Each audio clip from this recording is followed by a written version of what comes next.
Hello everyone, I am Tacet and welcome to the Gems of War stream. So, of course, today we end up getting a new Mythic. The Mythic specifically of Nysha.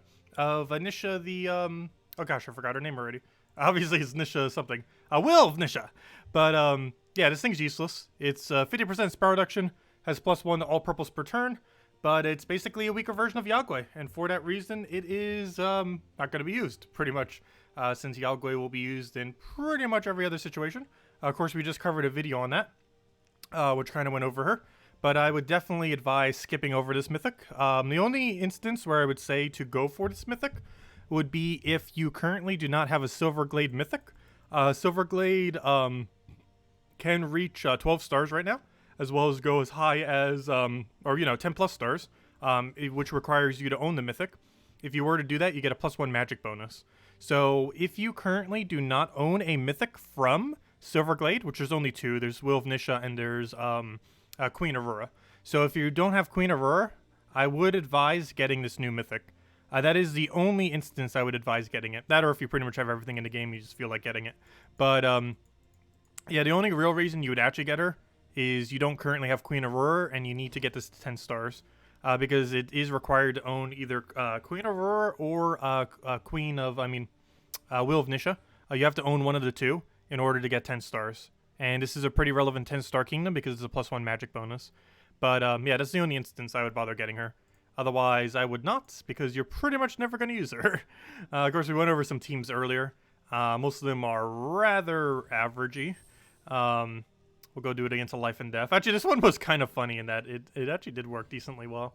But here we're using it in the cheapest team that I end up showing, which is basically a wall spam team, similar to Dwarven Gate team. Basic premise is we get 15 mana on it, and then we just go crazy from there. Unfortunately, really bad starting board for this team right here. Luckily, all that purple he just created helps us a lot. However, we don't really have much of a follow-up. Oh, that does, though.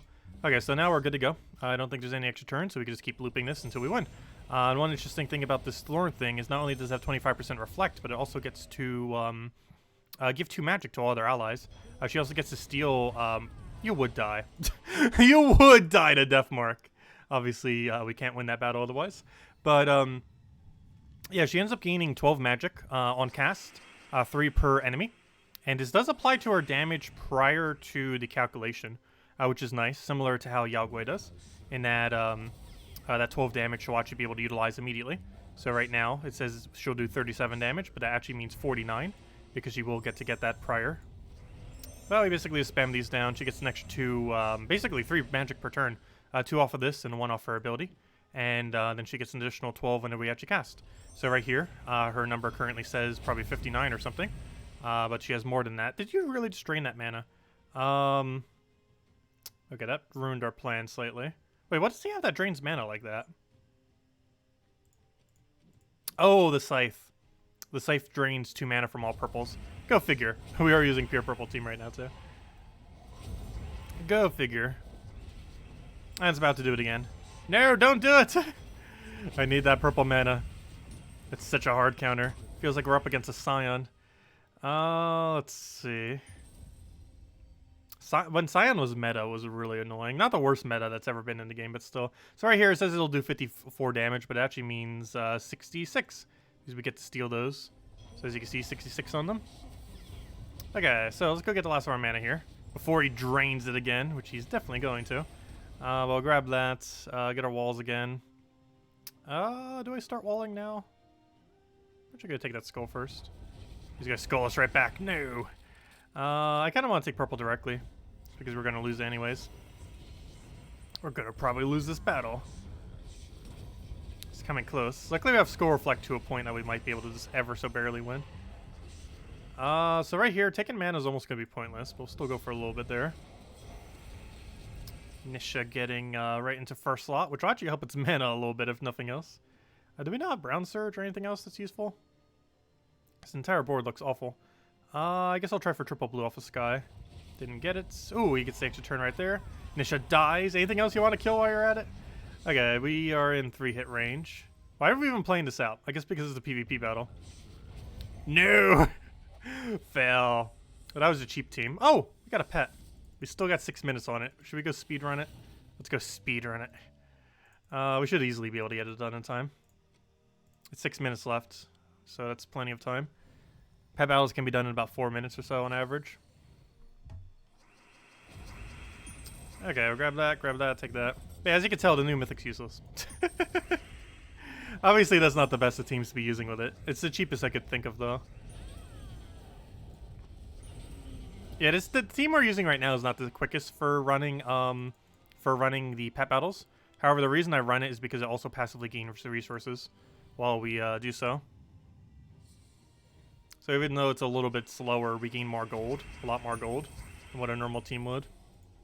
And for that reason, it's worth it.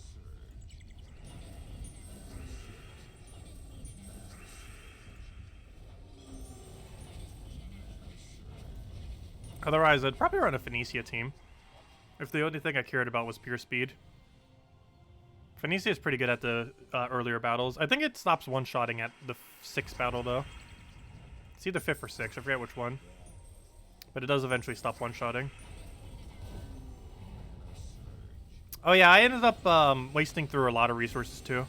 It cost me about 1.6 gem keys and I think 20,000 glory or somewhere around there. Or sorry, 10,000 glory keys. Somewhere around there. Or not 10,000, my bad. I mean 1,000. I was right the first time I said 20,000 glory or so. But it was 1,000 glory keys, I believe. Plus 1,500 gem keys or so. But we did on the video earlier. Not the best of luck. I forgot, we're on time limit. I should probably be paying more attention. So we can actually get it done in time. We should be able to. Also, I am using controller right now. I still need to find someone who doesn't need the Animal Crossing Joy-Cons, though. I totally want to replace this with the Animal Crossing one. I'm 100% going to be doing that if I can get my hands on one. I just don't know of anyone who doesn't need theirs. Or is actually selling them. And I'd prefer not to have to deal with eBay again. I haven't had to use eBay for a while. Actually, I don't think I've used eBay since college, when I used to do it part-time. Or, you know, selling on eBay. Let's see. I don't know, I've kind of started to hate eBay over time. There's just so many scam-related things that happen on there. Too many.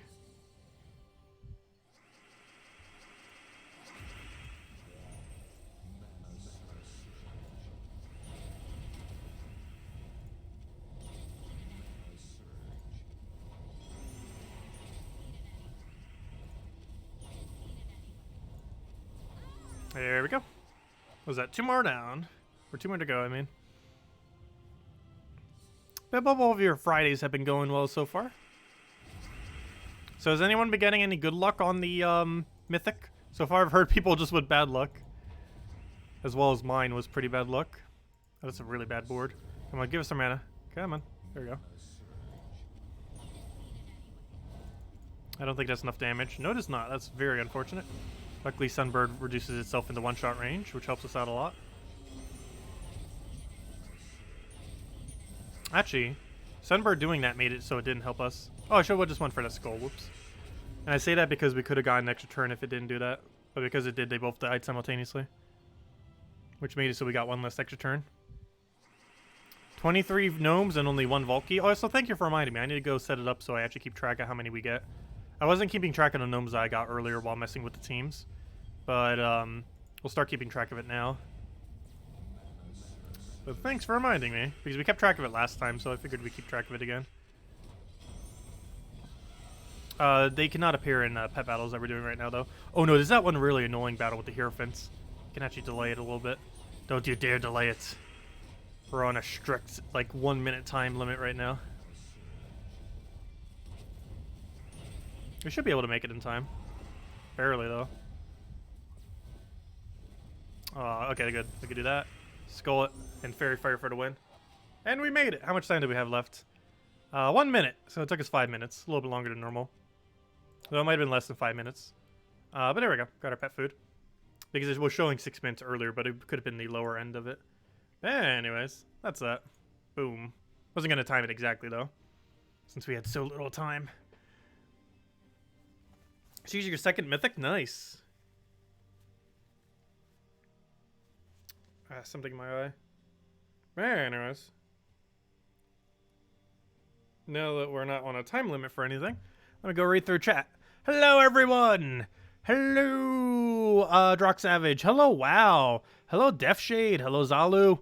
Hello, Isabel. Hello, Haley. Hello, David. Hello, Time to Die. Hello, Paul. Hello, Mobarashi. Hello, Liz.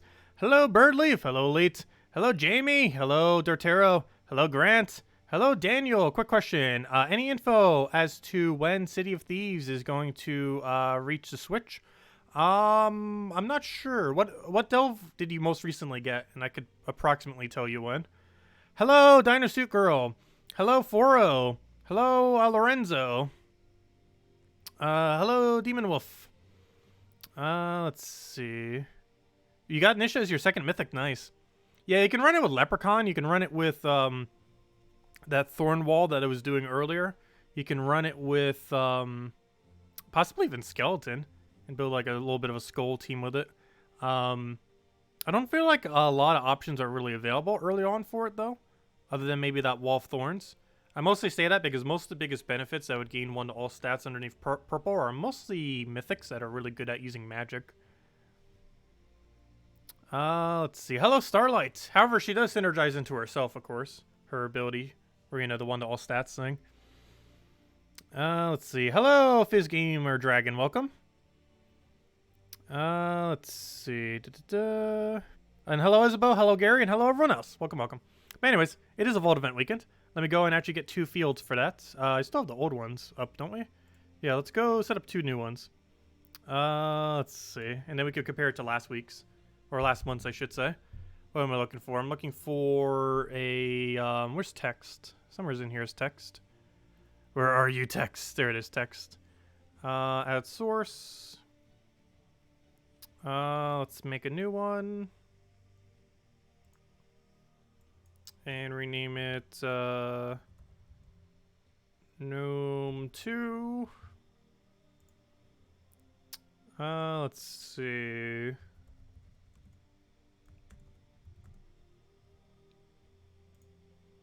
Oh, we're gonna need to make it a little bit bigger than that.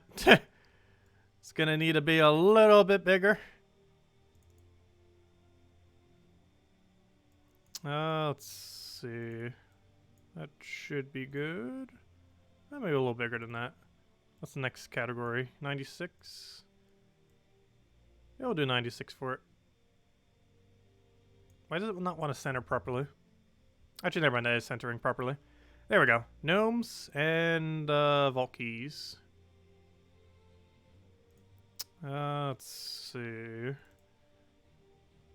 Add another thing. Is there not a way to just copy that thing? But we'll just do it manually. Vault keys. Do the same one. Vault keys. And there we go. That should be good. Why is it not wanting to center to it? Come on. There you go. Okay, that should be fine. Alright, let's go and hunt now. The hunt begins. Hello, Leanne. Yeah, you were here earlier. I do remember. Let's see. Also, hello, Brushka. Hello, Costa. Hello, name I have no clue how to pronounce, but welcome.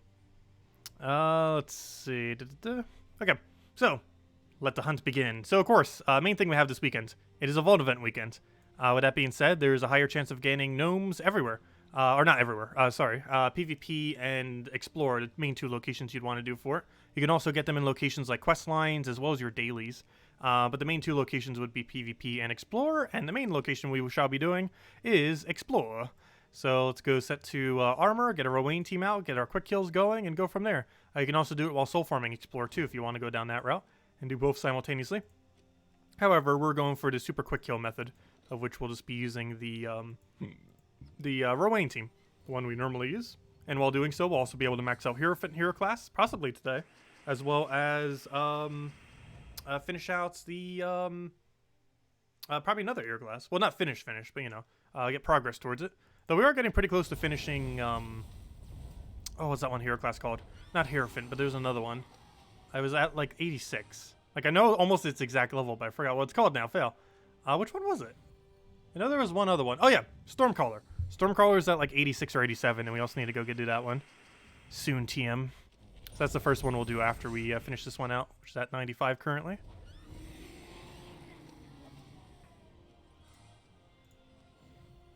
I need to be paying attention to if we get any gnomes. Oh, there's one. The first of many. Gonna give us anything good? You know you want to. 9 legendary. That is not good. But we need to add them to the count. Gnomes. Okay. I'm gonna keep this over here. Gnomes. And there we go. I'll just keep that up for when we get more of them. Because we shall be getting more of them. Way, way more. If you were to run PvP for gnomes, would you do ranked or casual? Casual so you can repick in case you get a bad battle and then just do a quick one.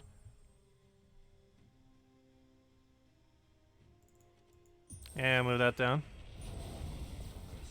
Is this Candy Crush? No, it is Gems of War. Same genre, different game. Oh, we're already done with our kill 20 or 100 things for 20 gems for today. We're going to be repeating that like 100 times over. Too bad we didn't get one of those kill 150 things. Because we would have easily gotten it done any day this weekend. With how much we're going to be grinding. You've gotten 0 gnomes since it started. That's pretty unlucky. The rate is about 1 in every 15 battles. So you want to be making sure you quick kill whatever you're doing.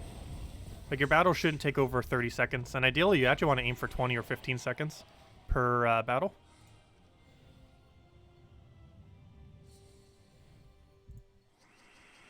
Right now we're probably averaging about 18 seconds, I want to say. If you count the full cycle.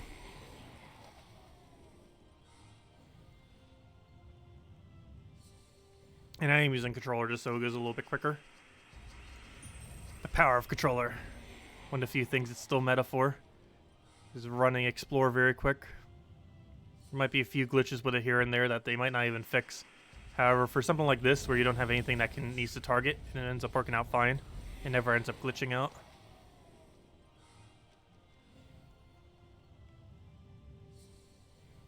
Second gnome.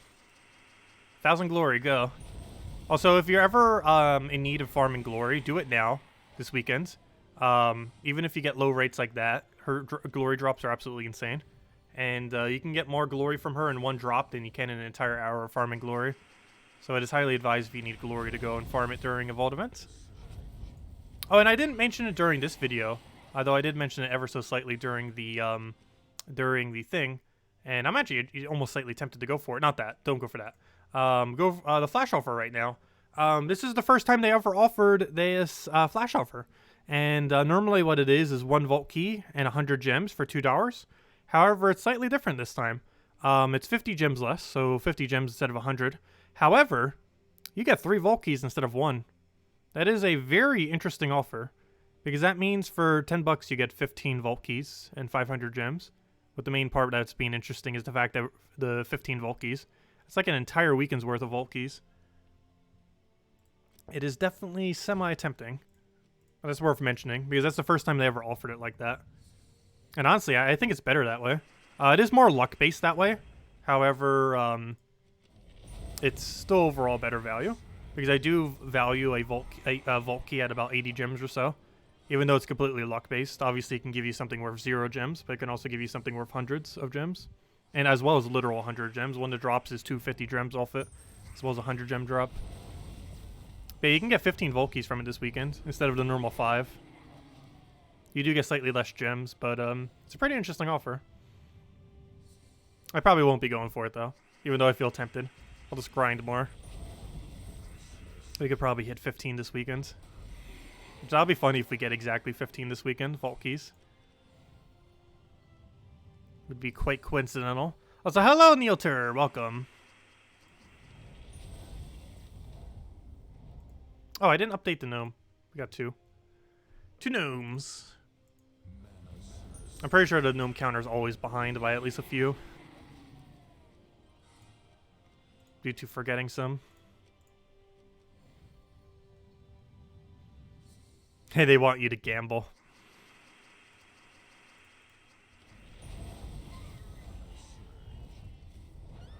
The chance of it giving more loot than what it would have if it was only one with 100 gems is actually higher, though. What's the best use of a major orb of ascension? Saving them for Zugoff, if you're going for 100% completion. Yeah, definitely never use it on a Legend of Mythic. Its best value is to save a lot of them and eventually craft Zugoff. Zugoff is the hardest troop to obtain in the entire game. And if you're going for 100% completion, it will take a while. It can take anywhere from like a year to 2 years of collecting orbs to actually afford a Zugoff.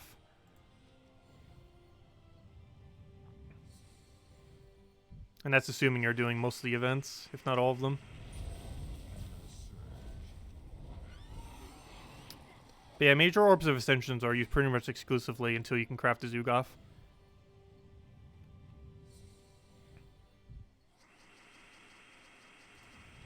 Otherwise, you basically save them until something new comes into the game that would end up needing them. And the most recent thing that kind of came that was like that was epic tasks a couple months ago. When those were first introduced, a lot of people obviously who've been playing the game already had the 6 previous Guardians maxed. In order to get the other 6 maxed, they use major orbs of ascension on them. However, that was the most recent thing that came in recent time that was actually worth it. And it wouldn't be worth doing it now, because now if you've started the game a little bit later, you've already gotten a mix of all of them. So a major orb would have less value at this point in that regard. Yeah, they're pretty much just used for Zugoffs, major orbs ascensions. You need quite a few of them. Is there any point in getting multiple Zugoffs? No. However, there is a chance they're going to be adding another Zugoff-led troop into the future, and there's a possibility it will require orbs. Though we have no confirmation on that, on what it's exactly going to be and all that, or what it will cost. But there's a chance they're going to be adding another Zugoff. So no, do not craft a second Zugoff. It is pointless. The only people that have multiple Zugoffs are just flexing the fact that they have multiple Zugoffs. There is really no point in having multiple. I think there's someone who actually owns 4 Zugoffs, oddly enough. Which is extremely expensive. Like, it is absurdly expensive to own 4 Zugoffs already. I highly doubt the number is higher than 10 of the amount of people that own 4.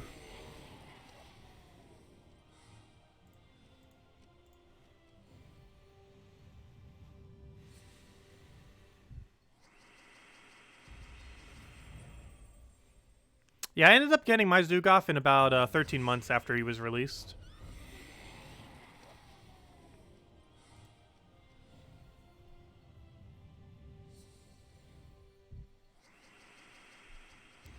Yeah, I feel like it takes about 1 to 2 years to get Zugoff. It just really depends how much you play events, and if you go for any leaderboards. If you play every single event, and you don't waste any of your major blues, obviously you still use the smaller blues on occasion, but you can get it done in about a year or 2 or so. I think that's like the average where it falls. It is possible that it takes longer if you don't do all the events, though. 1,000 Glory, that's exactly what we want to see. That's the best drop any gnome has that isn't a Volky. And it can even be better than a Volky if the Volky's unlucky. You got Nysha from 5,000 Glory. Congratulations. Very nice. But yeah, this Mythic is worth getting for the Kingdom upgrade. Do be wary of that. And I probably will be mentioning that a lot this weekend. But if you do not have Queen Aurora, I do highly advise getting this Mythic, as she is required for +1 magic, the Will of Nysha. If you have Queen Aurora, you can use Queen Aurora instead. But the 10-star Silverglade, it does require owning Queen Aurora or Nysha. And if you don't currently own Queen Aurora, it's a lot easier to go try obtaining Nysha this week than it would be to try getting Queen Aurora. Because the only other way to really get Queen Aurora is through event keys off a Silverglade event, or off of crafting it. And you probably wouldn't want to go out of your way to craft it, because that would cost 4,000 diamonds, which would be better used on other things. Queen Aurora somewhat serves the same purpose that Possessed King does, except it doesn't have a transform. And it doesn't work with skull-related teams. It only works with mana accumulation.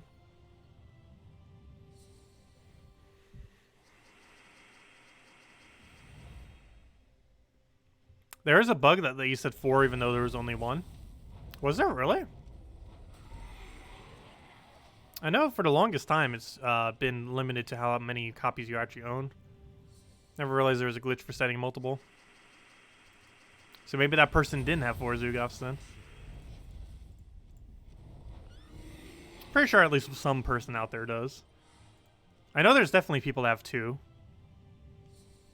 That's definitely 100% a thing.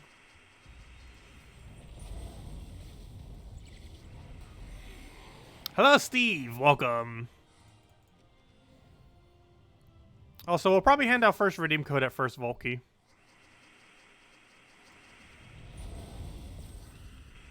Which is hopefully soon. We should be getting a gnome about every 5 minutes. And then that gnome has like a... I'm not even sure what his drop rate is. Like 1 in 10 chance or so. Having a vault key on him.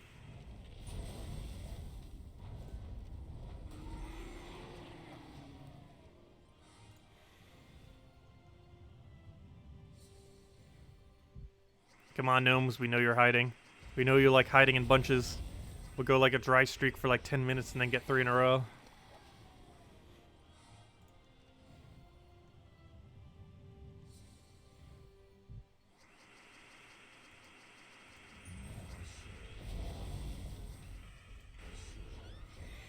So I wonder if this is the year we're finally going to get something you use trait stones on. They mentioned they want to add a sync to almost everything. And they did make specific mention that they will probably add a trait stone sync into the future. However, it's been like, what, 9 months since then, and we still haven't gotten one, unfortunately. There's a chance we might not even get one this year. After, if we were to get one, 5.0 would probably be the patch, which is sometime this summer. Also, next Friday, a week from today, we're going to be getting one of the best hero classes in the game. So, good idea to go stock up some gems this weekend through this event and have some for the next hero class in case you want to power level it. You don't need to, of course. You can just do it manually if you have the time. You can get that done in a weekend if you had a lot of time on the weekends, though I wouldn't advise it. It would take 28 hours or so, which is theoretically possible to grind out, though realistically not advised. But if you wanted to put some spare gems towards the next hero class, it's going to be pretty viable to have. It's like Titan level good. Has a lot of immunities, gains 3 mana every extra turn, has barrier every round, and just has a really interesting combination of abilities. Yeah, the monk hero class. It's coming out next Friday. I'm probably going to throw like 2,000 gems on it or something. It'll be the first hero class in like 4, 5, 6 months I've bothered throwing gems at. But we're definitely going to be doing it for monk. It's too good to not do it on. And also allow us to catch up on hero classes, since we won't need to do a whole another 28 hours of grind for another hero class. We can just simply buy it up. I'll probably do some of the last little bit of grind on it. But a good majority of it will get up through through just buying it with gems, which is pretty expensive to do. If you did it the entire way, it would cost 5,050 gems. Obviously, we're not doing it the entire way. We'll probably do like 2,000 to 3,000, and then manually grind out the rest of it, which would only take about 14 or so hours or less. Not to mention we'd get some XP from the event as well. And the event would go pretty quick, given that we'd have so many stats, so we could do that for quick kill. Because with how many potions we'd buy if we bought like 3,000 worth of gems or EXP, that's a lot of stats. We'd probably have like, what is that, 8 potions? 9 potions? I think that's closer to 9. And that's a lot of damage to have. And that reminds me, do we actually get anything good to use for that event? I'd even double check. It's Shentang... What was the other typing on it? It's Shentang something. I think I'll double check. What do we get to use for that event? I just want to see if we get any good option. It is Shentang Elf. There's Yalgwei. Does any elf from Shentang do full AoE damage? Yalgwei doesn't. But if you could double kill to double kill, it would probably work. What's in Shentang that's elf that's full AoE damage? Where'd it go? Where's Shentang? Okay. No. That's unfortunate. So we'd have to go Yalgwei double cast. Though, or we could use weapon. Duh. We could just use an AoE weapon too. And just do it that way. That or we can go Yalgwei double cast. Depends if our full AoE would kill. If our full AoE doesn't kill, I think we actually go for Yalgwei route, oddly enough. We'll have to see and wait. I'm not sure how many stats we'd have. It depends on how far we buy up. Because Yagway, with gaining 7 to all stats per potion, probably would have enough to kill. Because he gets the boost ratio off his HP, plus he'd have his high magic damage output. Also, don't bother really getting this Mythic if you're just getting it for having the Mythic. Because Yagway is actually a better version of the Mythic that just released today. I compare it to it a lot because its ability is somewhat similar. It gets to hit double enemy, which is not all enemies. However, it has the benefit of not being countered by Submerge, which is actually a nice benefit, even though it doesn't hit all enemies. It gets to get a boost ratio based on life. This most recent Mythic doesn't have any boost ratio. It gets to steal 4 magic from the first 2 slots, which is more magic per thing that it steals from. However, it's overall 4 less magic than what Nysha does. However, both of them gain it prior to their ability. So it does get to do 8 to it prior to it even going. Also, unlike Nysha, which gets a less of a reduction as troops die, Yagway will still have the full benefit, even down to 2 troops, where she would only steal 6 magic at 2 troops, whereas he steals 8. And she only has 1 additional benefit. She steals 9 when there's 3, whereas he steals 8. And he also has a transform purple to red. And that part of his ability is actually what makes him viable. He transforms into his own color. If Nysha had something like transform yellow to purple, or literally anything to purple, she would have been extremely viable. However, unfortunately, that is not what her ability is, so she is not viable. That's literally all they would have to do to make her decent. Just make her have, like, something to purple convert, and she'd instantly be meta. Or at least to some capacity. But unfortunately, they didn't do it.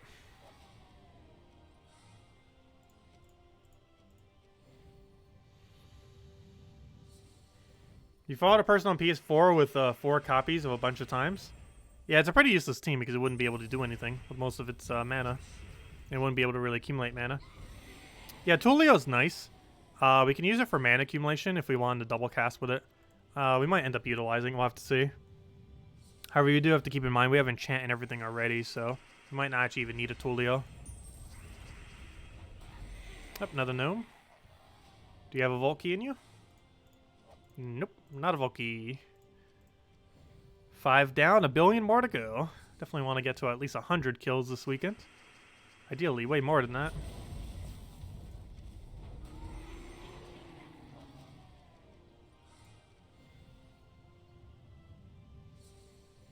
Tulio and Dawnbringers. I wish we could use multiple Dawnbringers.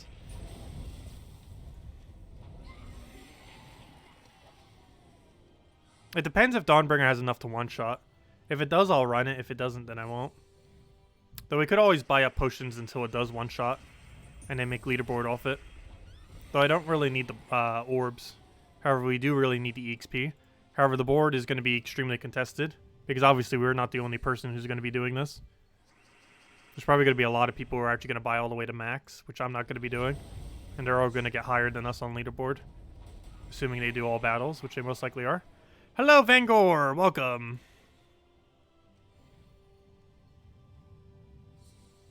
Oh yeah, the Wall of Tentacle teams is pretty fun. Honestly, it's probably my favorite team I've used with it so far. Even though it somewhat failed when we were just using it at the beginning of stream, but that was mainly because we were up against a really annoying team. But it is pretty fun to use. Oh, we got a Kirby. Little Kirby. I need to go get that. We are really low on copies on that. It's one of the newer pets that was added to the game. Need to make sure to go do that. I guess I'll actually go do that right now, just before I forget. Luckily, now we have all the time in the world, rather than being rushed to 6 minutes like before. What's the best way to farm glory these days? Wait until a gnome event, which oddly enough is right now, and then spam it like crazy, like we're doing right now. Farming vault events is the same thing as farming glory. And vault events are so much better for farming glory than anything else currently in the game that you should just do all of your farming during a vault event and never do glory farming at any other point. But lucky for you, it is a vault event right now. And for the next 3 days, today, tomorrow, and Sunday. But yeah, basically just spamming any quick kill team against Explorer is the best way to farm glory in the game due to glory gnomes. Glory gnomes drop 200, 500, and 1000 glory. And so far, we've only been grinding for like 20 minutes. And we've gotten 1200 glory. One 1000 drop and one 200 drop. And per hour, you average like 2 to 3000 glory or so per hour off of gnomes, which is substantially higher, multiple times higher than any rate you could get off of PvP or other locations. So it is advised just to do all your glory farming during a vault event, get like 10, 20 hours, however much you want to put in on a Vault event weekend, and don't do any glory farming at any other point. Or, you know, you'll still passively gain glory from some things like Underworld stuff and PvP, but the only time you really go out of your way for it is during Vault events, because you get a really high amount of glory as well as other resources simultaneously. You wonder what mythic weapon they'll use or create with the new monk class event, or will they? Yeah, they do with every single one. As far as what the weapon does, I don't think it was relevant. Let me double check.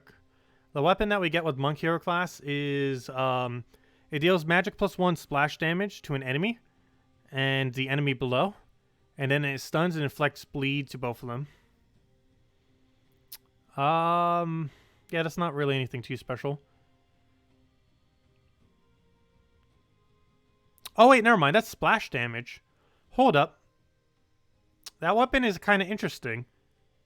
Because it's splash damage, if you hit second slot, you would stun and bleed the entire enemy team. Never mind. That's actually rather interesting. This weapon's actually not that bad. So you use this weapon on second slot almost exclusively. It would hit second and third slot for full damage. Or sorry, it would hit second and third slot for 1.5 times full damage. So whatever full damage is, it would hit it for 1.5 times that, because one of them would splash into each other both ways. So it hits, basically, you target it second slot. It'll hit second and third for 1.5 times damage. It'll hit first and fourth for 0.5 damage. As far as, you know, it's a multiplier towards its total amount of damage. And then it will bleed and stun all four of them. That weapon's actually not horrifically bad. I wonder what perks it has. If I click on it, will it tell me? Let me double check. If this thing has good perks, it might actually not be that bad. The biggest issue is it has no extra turn chance. It gets to entangle the first enemy, gains 2 to a random skill, deal 5 damage to first enemy, give 1 mana to all allies, including itself, and create a light storm, of which it also uses yellow, right? I'm pretty sure it does. Where's its color? Yeah, it uses yellow, so it synergizes its storm into itself. Yeah, it doesn't have any real way of gaining extra turn, but aside from that, the weapon's actually not that bad. Yeah, it's interesting, nonetheless. I'm not sure it would really be used that much, but it seems like it might be the best stunning weapon in the entire game.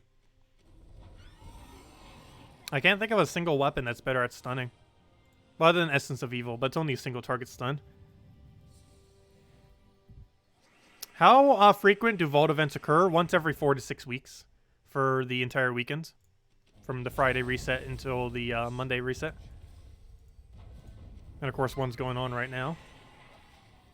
It'll be going on for another 2.5 days. Doesn't matter what difficulty you do Vault on? No. Even though there's a difficulty setting in that game mode for whatever reason, it has no effect on your loot. Do not do it on anything above normal. Just do it on normal. They will likely be adding a difficulty to it, like an actual difficulty that works for better loot, like higher risk, higher reward kind of thing. However, the current system does not do anything towards it. That's actually why I'm hoarding all my Vault keys, is they are likely to be adding a real difficulty system to Vault keys eventually, as they mentioned in the past, supposedly. And yeah, it's only a matter of time. However, the one that's currently implemented into the game does not actually increase the loot. That's just a leftover from how difficulty used to work way, way back. And I think that's one of the only few locations where it even pops up still. Surprised they haven't removed it. I don't think next patch is removing it either. I don't think anyone even reminded them during the beta either.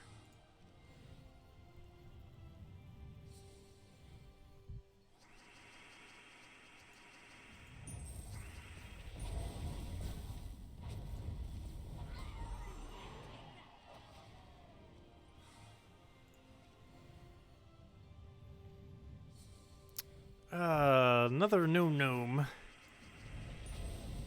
What weapon am I currently using? I am using Dancing Daggers. You get it from Dervish Hero class. It's not really needed, but it's a nice AoE. As long as you're using a weapon that doesn't block Rowan, it'll be fine. You'll notice I almost never use it. And when we're doing consistent battles like Explorer, we're actually literally never going to use it. Because there's nothing wrong that can ever happen in these battles where we would end up needing it, for the most part.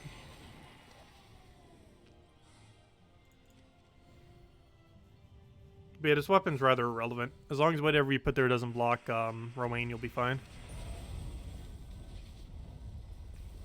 Oh, I just stole my mana off a cascade. That's not nice, because I don't think we have follow-up. Yes, we do. Blue. Grab that. Kill him out. Dead. But yeah, if you notice, we actually haven't cast that weapon a single time this entire stream. Nor do you. You might see me use it when we do things like dungeons and stuff. Or not dungeons. When we do the adventure board. Because a Rowan wouldn't be enough damage. But if we can consistently pick out a kingdom where we know the explorer will never mess up, we can simply just never need to cast it. Because one single Rowan cast will always kill. If we do it in a location where it will always kill. Because one nice thing about the Explore change that happened several months ago is ever since then we can consistently know everything that will pop up in a given faction's Explore, or sorry, a given kingdom's Explore. And for that reason, we will know, like, for example, Rowan will always kill in Zhejian when we do it on Explore 3 with this many stats. And you kind of just adjust it based on whatever your stats are. Yep, no problem, Vanguard.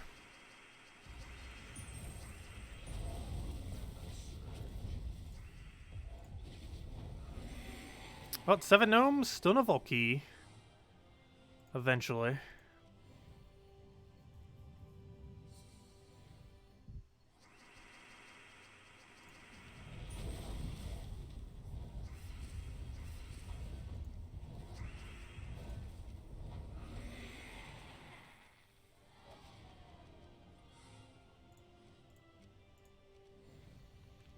You finally got first gnome today for 500 souls. Oh, yeah. It's unfortunately one of the. Well, it's not the worst drop on that one gnome. Not one of his better ones though. But 500 souls earlier on in the game is still pretty helpful.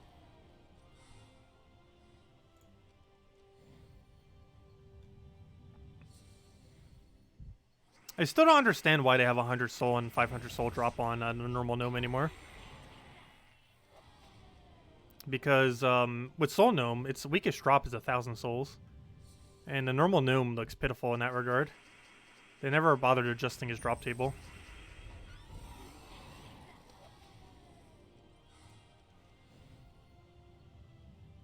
Two vault keys from 30 gnomes seems about right. Actually, no, that is actually a little bit below. It's still not bad, though. At least you got vault keys today. I'm still at 0, though I haven't been farming for long.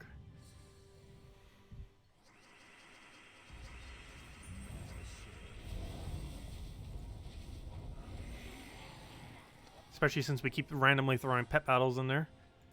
It's the only bad thing. I really wish pet battles would give gnomes. It's really weird that they don't. Because they end up blocking you during gnome events, or vault events. Because you have to go take like 5 minutes to stop what you're doing to go do those. And then you have no chance of getting gnomes during that time. But that's a great way to get pets, if nothing else, during these events. Because if someone in your guild's doing PvP or arena, they'll get a bunch of pet gnomes. So you can almost have a pet gnome every single hour. So we got Jewel Gnome 3 times, and all 3 drops have been useless. Every drop it has is useless but a vault key. It does have a pretty decent diamond drop, but I don't need diamonds. We have enough diamonds to craft like 15 mythics or something. It's some kind of absurd amount. I could stop playing for the rest of this year and we could still craft every single mythic that comes out throughout this year. Actually, we have enough resources that if I wasn't to gain any resources between now and the end of next year, not this year, but next year, we would still have enough to get every piece of new content immediately, most likely. That's how many resources we have stockpiled. Pretty much. Yeah, we'll take that over for now. Rowing it down. Anything good? Nope, just some gold. His lowest gold drop, too. Not having a good one. He could drop up to 50,000 gold, actually. What's the jackpot drop of a Jewel Gnome? 50 diamond. It has a 20 diamond drop and a 50 diamond drop. But yeah, 50 diamond is one of them. Also, we're just getting a gigantic cluster of gnomes right now. It's like 3 and 4 battles or something. 4 mythic ingots. I believe that's his rarest drop, but also his worst, oddly enough. Or one of his worst. Or yeah, it is his worst. Because I don't need the mythics. And the ultra rares would be better. And his epics would be better. I guess this Legends and Mythics are equally useless. And the reason they're so useless is because factions already give so many of them. The only ones I need are Ultra Rares because they convert into Epics, and Epics because that's what we actually need.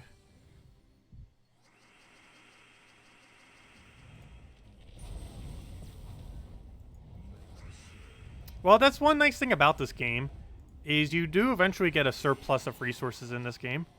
Once you have, like, more than half the troops in the game, or, sorry, once you have more than half the Mythics in the game, I mean, which is like 95% completion or so, you pretty much have enough resources, or you gain resources at a rate where you gain it quicker than you end up using it. So you just end up getting a surplus over time, which is one pretty generous thing about this game, because most other free-to-play games, you do kind of are always in like a situation where you're kind of behind on resources. But Gems of War actually gives you an excess of it. And the main reason for that is because you can infinitely farm things, which is something that a lot of mobile games seem to like kind of go against doing, since they can't really regulate resources as well whenever that happens. But I don't know, Gems of War kind of goes down that route. It just lets us farm like infinitely. It's one of the other reasons why Vault events are so good. On average, you're probably getting like 100 gem value or so per hour while doing Vault events. Possibly even more gem value than that. And that can be a lot of value over the course of a weekend. Top the fact that you're taking tribute most of that time.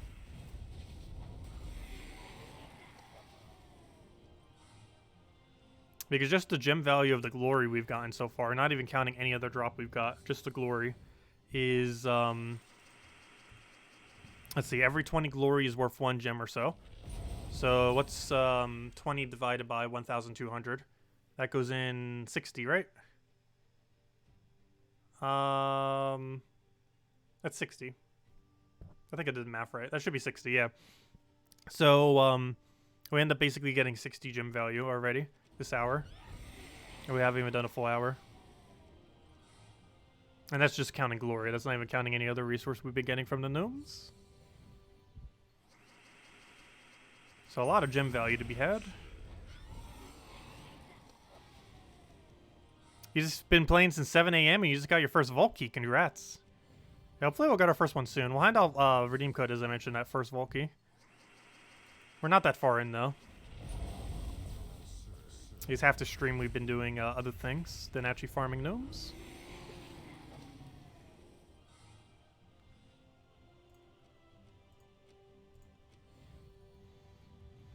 Hello, The Mask. Welcome. I remember that movie. That's an old movie.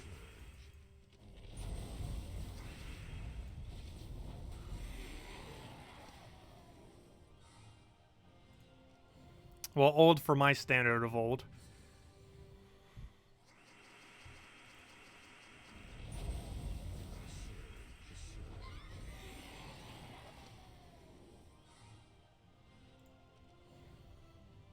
So hello, Kalthos, if I didn't already say hi, as well as Clarence. Welcome, welcome. If anyone has any questions, this would be a great stream to have any, since obviously we'll just be constantly farming Explorer the entire time, which is really easy to look at chat with, since we can almost play the game without even looking at it.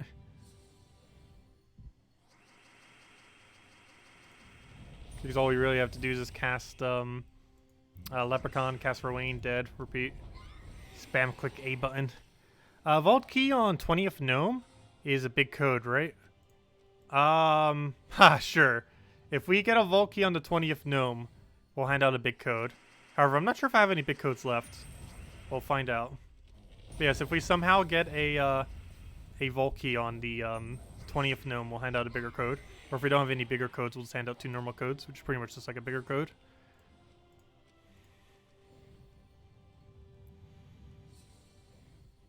So you just found out, in your turn, your Xbox off without closing down gems. Once your turn is back on a new day, it gives you the news updates, but doesn't update the chests. You wasted 500 gems. Oh, that's not good. Yeah, I always make sure, before I ever open any keys, like I did earlier today, to always restart the game. And specifically on Steam, I make sure it's updated. However, just restarting the game seems to be enough. But yeah, I always just double check, just so I don't waste resources.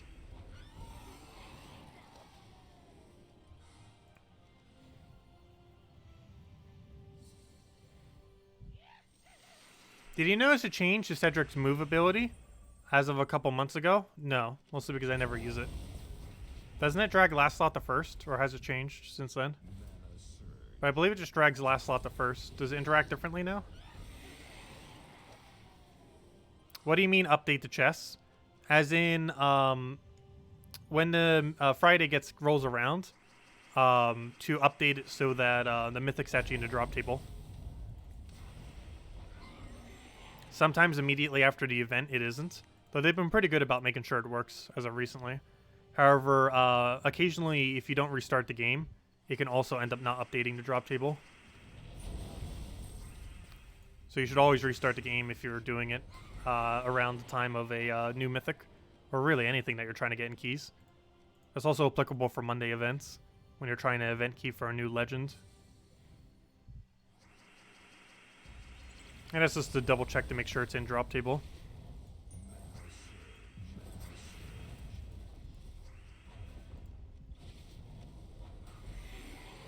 Yeah, nature tokens are in 10, 11, and 12 Explore. However, you should only ever do it in 12 Explore because its rate is much higher in 12. There's really only 5 Explore levels you ever do. 1, 2, 3, 5, and 12. 1, 2, and 3 are for quick kills. Whichever one is the highest you can do while still instantly killing it, like we're doing right now, is what you would do.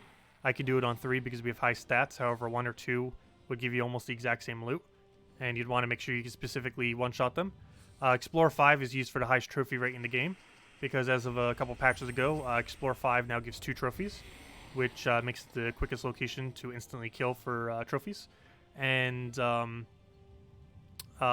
Explore 12 is used for farming tokens. So if your main goal is to farm a bunch of tokens, you would do so on Explore 12, because it has all the higher rarity ones at the highest rate. Plus it cycles through the chest quicker, since it gives the most amount of those shards.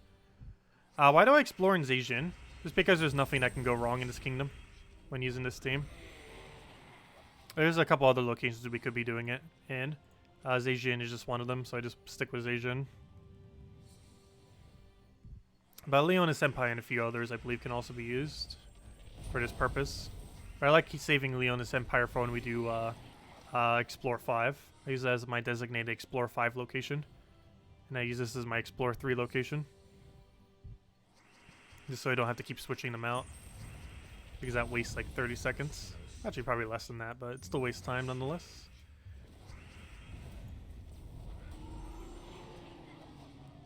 Oh, does it drop as low as 9? However, its drop rate is much lower in the lower end. The rate is multiple times higher in Explore 12 compared to 9.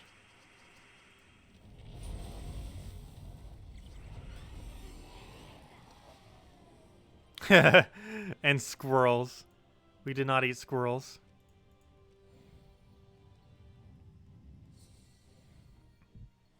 I can't eat anything on stream without you thinking it's squirrel. Actually, I did have something right before stream that you would have probably said is squirrel. I ended up having, I tried like a fake chicken.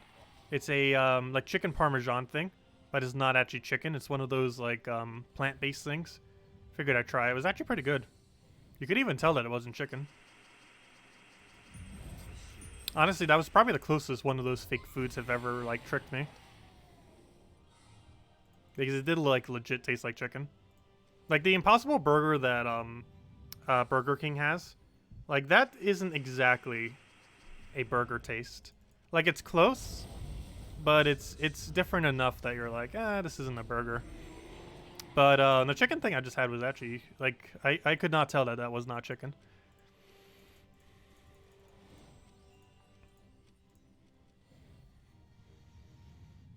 Let's see. How does Mythic drop rate work? Is there a resource to check drop percents? Yes. It's actually in-game. They added it as of several patches ago. And you can actually see it in-game now.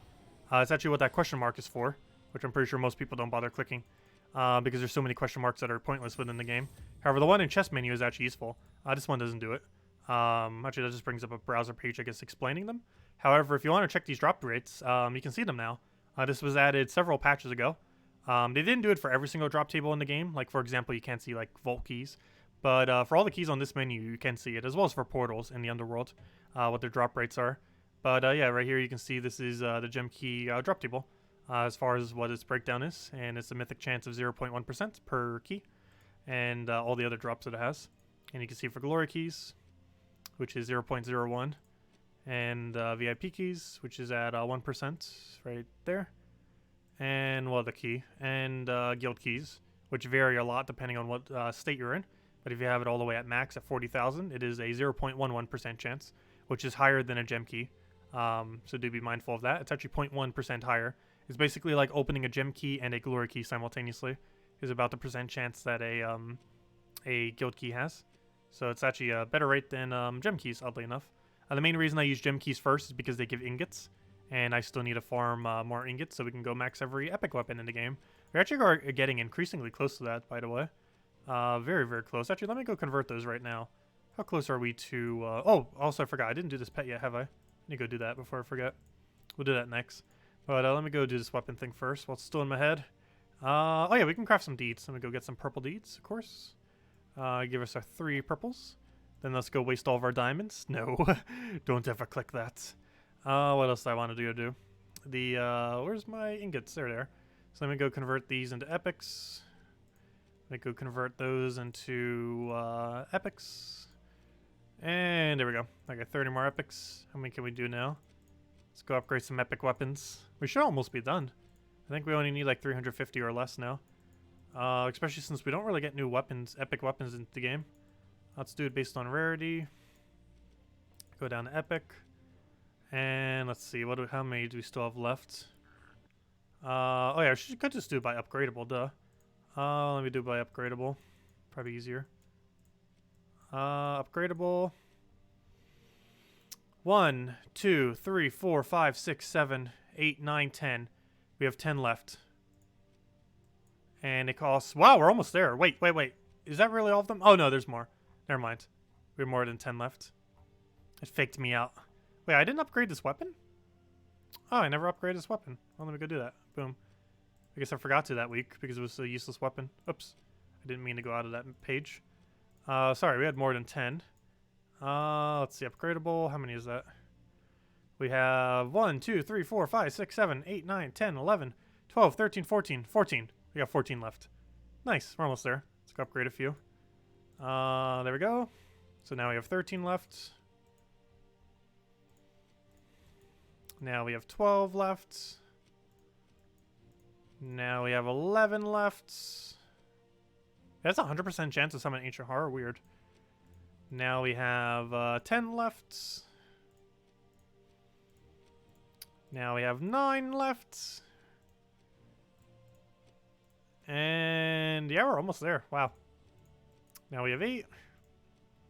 And we have enough to do one more if we want to, but I'll hold off in case another epic weapon ever comes into the game that's actually relevant just so we can immediately get it up. But yeah, I only have 7 more epic weapons to upgrade. And we're almost there on the 7th one, so we almost have 6 more at that point. But yeah, technically 7, because we already have enough to upgrade 1. So 7 more, and we have upgraded every weapon in the game, essentially. Other than Mang, which we'll never knew, and all the useless Doom weapons, which are too expensive to upgrade. But aside from that, every Legend and below weapon, excluding Mang, would be upgraded at that point. Nice. Okay, we're almost there. Progress. Actually, we might have it by this weekend. If we get lucky enough on these gnomes, the Mecha Gnome does have a 12 ingot drop. So if we end up getting that 12 ingot drop, that's like 1/3 of a weapon. We're almost around that point. So yeah, it actually is 1/3. Wasn't it 36? So that would be 1/3 an epic weapon upgrade. Is Scorpius worth crafting? Yes. He's been meta since token farming was added to the game, which was done in October. So he's been meta for like, what, 4 or 5 months now? He's been meta for a little while. It's pretty nice. But yeah, he's mostly used for quick kill for Explorer 12 on Skea.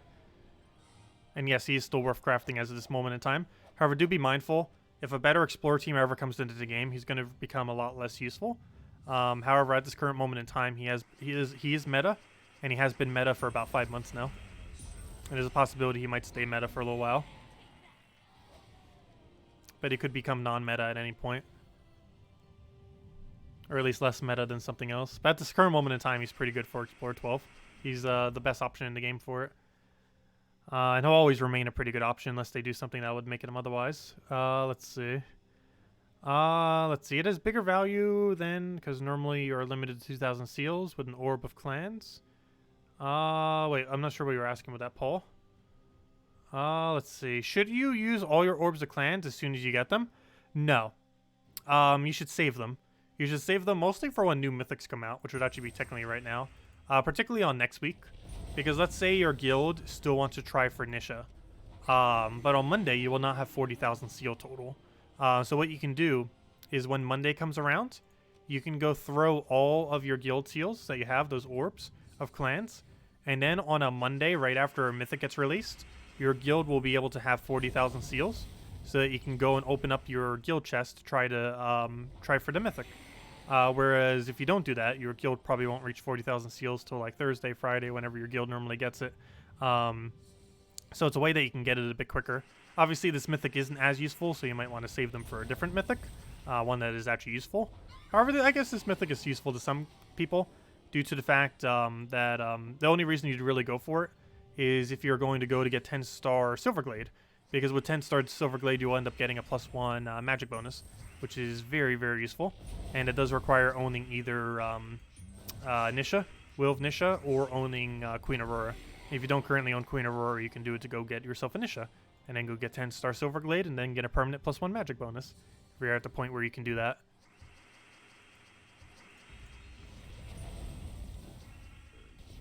But yeah, that's the main thing you would use purple orbs for. Like the Monday after a mythic comes out, so that your guild can immediately reach 40,000. Also, why'd I do that? We already had the win condition. Mistakes were made. Let's see. So if you open chests now, you can only get the new mythic. Glory Gem Guild and VIP chests, yes. Gold keys don't have any mythic chance, and event keys still have whatever the event-related mythic is. And given that it's a Drifting Sands event right now, that means you would end up getting the mythic of either Vespera or Shabanu, or Shabanu Vespera, I mean, or you would end up getting Scorpius off event keys.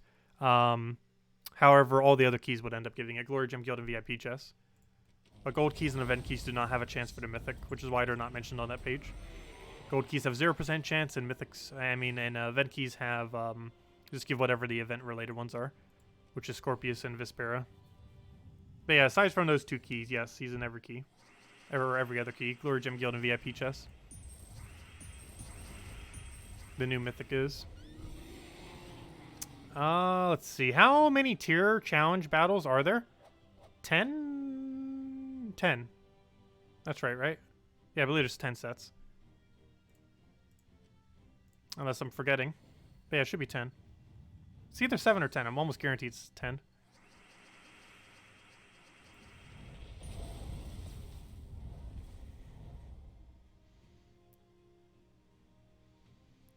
Let's see.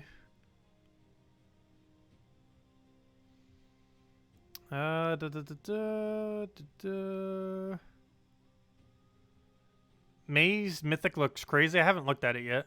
Also, that far out, they're likely going to be reworking it before then. They've been reworking a lot of Mythics before they get released recently. Like, it's been happening, like, quite a lot. Even Vespera, I mean, even its most recent Mythic got tweaked quite a bit before its release. Its ability was going to be even worse than what it is now, if that's even imaginable. It's kind of funny. That was actually worse than it already is now. But it was going to be. What build is interesting with Scorpius? He's mostly used for Explore 12 in the composition of Mountain Crusher with Titan, followed by Scorpius, followed by Leprechaun, followed by any poison option. The best poison option for it being, wow, I forgot her name. Uryali. The Uryali that does poison all enemies on extra turn. Yeah, it's what we run Explore 12 with whenever we end up going around and doing that. It's ran in Urskea, and you just go and spam this team. It's, where'd it go? Not that one. That one. But yeah, you just run this. It's Mountain Crusher, Scorpius, Leprechaun, and Uryali. And all you do is immediately cast Leprechaun, as most quick teams do. Ideally, you have Mountain Crusher, cast that, and try getting a poison if you don't already have one by taking an extra turn. And if you do, just simply cast it out. Go get full mana on him again, cast it again, dead, rinse, repeat, do that over and over again. And it can win in about 30 seconds per average. Or, 30 seconds per battle on average. And you just keep doing that over and over and over again. I'm not going to be doing that, though, because it's slower than doing a quick kill with Ruin. It takes about twice the amount of time, actually. However, it's really good for farming gold and for farming tokens. It's the best token rate in the game and a pretty decent gold rate.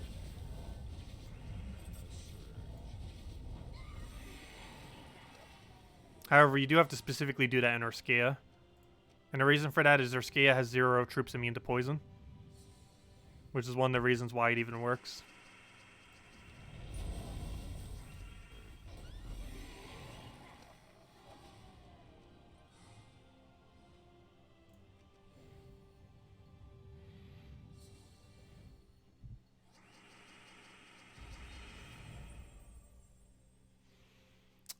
Did the community complain about Zugov? I don't think they did. I think they just mostly wanted to make something that was so hard to obtain actually somewhat useful. Because Zugov was pretty useless prior to the buff they did to him.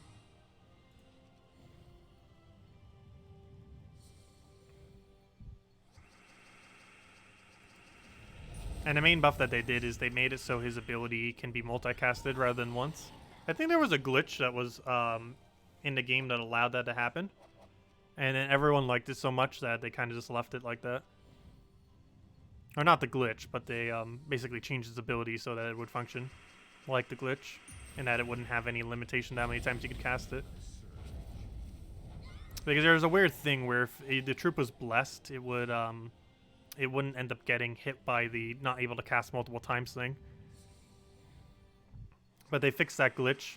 But instead they also made Zugov capable of multicasting. And the fact that you can multicast is very valuable. Because that means you can use them as your only damage source if you want. Which normally you do use 2 damage sources when you use them. However, it does allow you to use them as your only one. And it allows them to double cast and triple cast rather than the single cast that you would normally have had in the past. Which is quite a substantial buff. Also, have I been losing track of gnomes? Pretty sure I haven't been marking some of these. That or we're getting really unlucky with gnomes.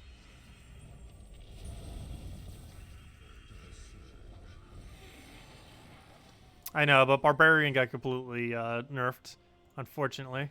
Barbarian's useless. Next hero class won't be, though, next Friday. It's going to be one of the better ones in the game. Actually looking forward to it. Because unlike most hero classes, it's not going to be useless. Also, have we not gained a level yet? I feel like we should have by now.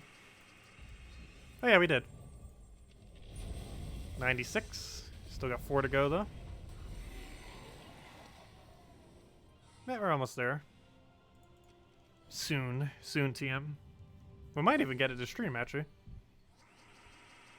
Because we're getting a rate of about 180 XP per hour. Possibly a little bit quicker. 180 XP per hour assumes we were winning once every 20 seconds. Which we can actually win a bit quicker than that.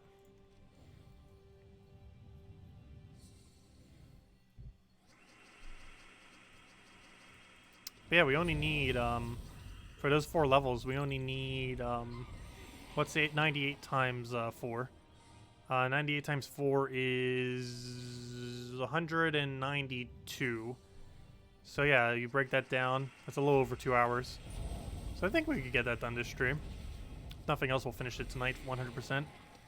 But regardless, either this stream or tonight. Actually, I might deliberately save it for tonight. Just so we, have something to name tonight's stream. Otherwise, I'll have nothing to name it. Other than something gnome related again. But, I'll actually save it for tonight. We'll get 99 this stream. And then get 100 tonight on it.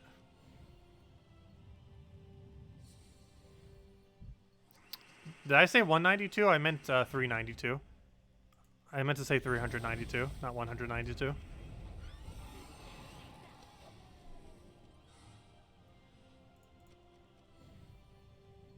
Did I really say 192? That's a fail. But I meant to say 392.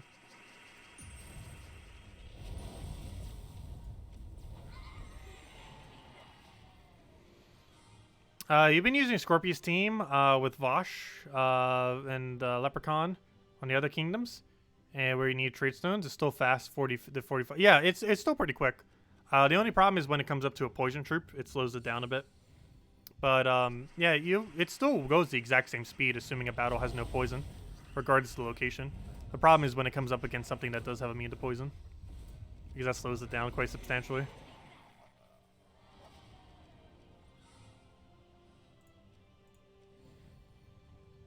Yeah, there's quite a few kingdoms that only have one immune to poison. I forget what the full list is. It's somewhere's out there. But there are several kingdoms that only have one immune to poison. Of which York would be the other good locations to do it at if you didn't want to do Urskea. However, Urskea is advised as is the only 0 poison one. And we'll get maximum speed at that location. Yeah, you could try putting Curse into the team. You could even use a hero with Curse if you really wanted to. Oh wait, could you? Never mind. You wouldn't be able to do that. I keep thinking our hero class has like Curse on Skull or something. I don't think they do. I don't think any hero class other than Weapon has Curse. Though I guess you could replace out Mountain Crusher for Essence of Evil, but then you lose some value there. Though speaking of value, 1,000 glory. That means this hour we've gotten 2,200 glory just off of Glory Gnomes. This is why you only farm glory during Vault events. Single hour and we've already hit like 2 to 3 hours worth of glory. The power of Vault events. And we're not even going out of our way to get that glory, we're just passively get it while getting other resources. It's really nice. Still no Volkey though, and we will be handing out redeem code at first Volkey. And we did say that if we get a Volkey on 20, if we somehow manage to get it exactly there, we'll hand out a big code. Otherwise, redeem code normal size on first Volkey.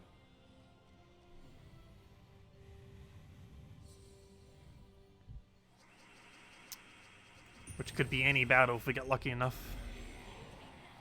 Where's all of our luck this weekend? How would you even farm glory otherwise? Spam PvP when it's a +5 glory week.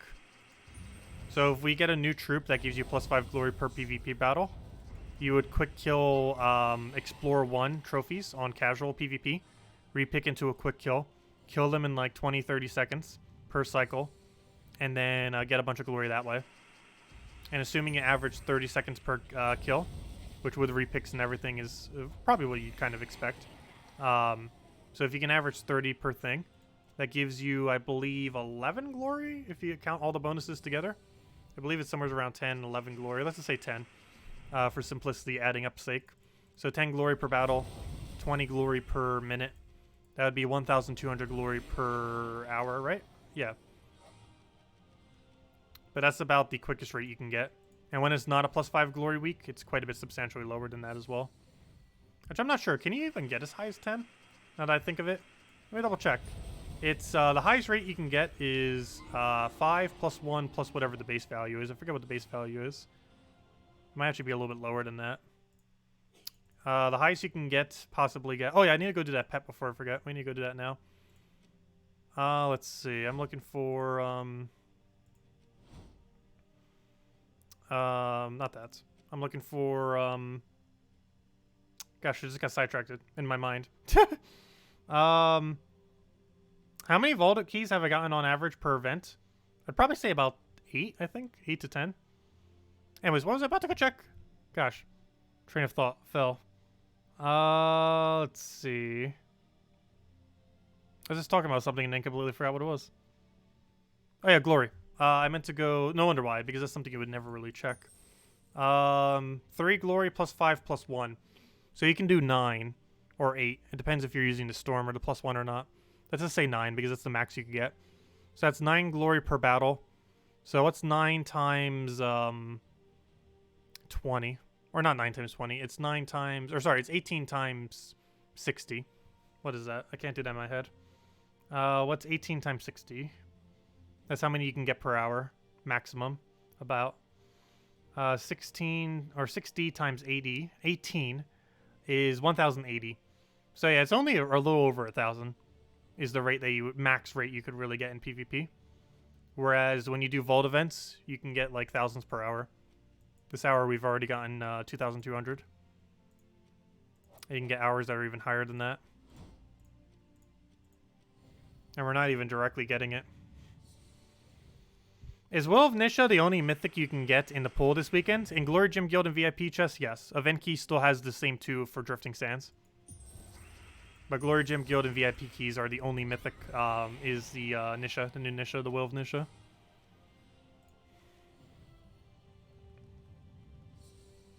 That is correct. Okay, we'll throw that down.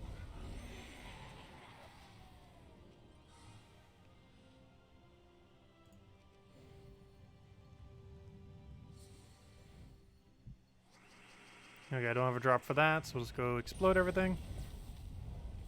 We'll grab a, what do we even need here? We'll take that for now. Get ourselves a, what do we even need? We'll try for blue off the sky, didn't get it. Where's our mana? We need mana. There we go.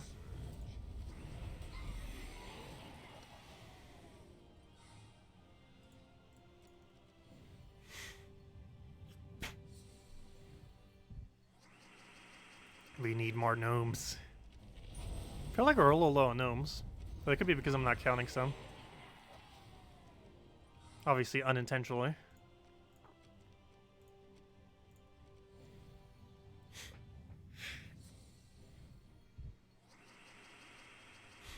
Let's see, we'll take that for now. Grab blue. Grab our split damage.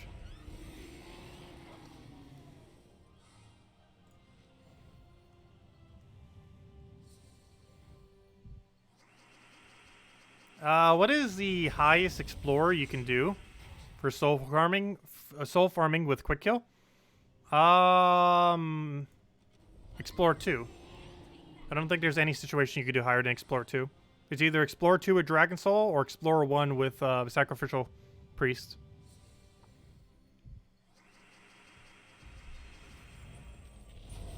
Oh yeah, the pet. I need to go do that. I'll forget it a billion more times. I think we forgot it like 5 times now. Thanks for reminding me. I need to go do that. How much time do we have left on it? 16 minutes. That's still plenty of time. But yeah, we need like a billion more copies of it. We need 5 just to get another upgrade, and then we need another 30. Gosh, that means we've only ever gotten 1 copy of this. That means we've never gotten this as a pet ever before. Other than when the event first happened. So this must be a pretty recent pet. How long ago was this? A couple months ago. I'm actually surprised. That means it's the first time we've gotten it in a couple months. I'll go for that. Get our manas. Clear out everything. Go from there. Key it down.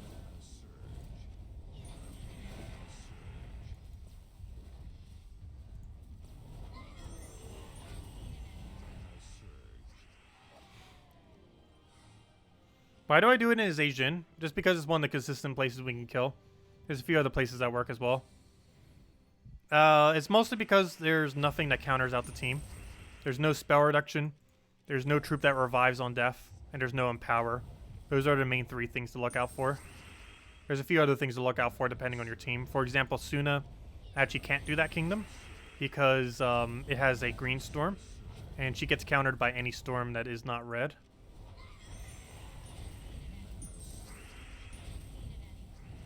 But, yeah, as long as it doesn't have any kind of effect that would slow you down. That's the main thing you look for. And Zhejian doesn't have any of them. Or most of them. As far as, for that team anyways. It doesn't have any. But depending on team composition, it can.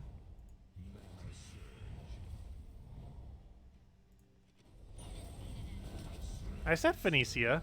What, did I say it weirdly? It is definitely Phoenicia.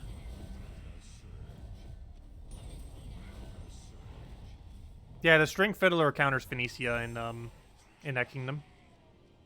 It's why I do it in the Leonis Empire, because the Leonis Empire doesn't have any of those conditions. It has no revive on death, has no spell reduction. It has no storm at start of battle. And it has, what was the other mechanic? And it has no empower. Did I say Suna? Did I really say Suna? That's a fail. You know what I mean. If I ever say Suna, you know I mean Phoenicia. Because Suna's useless.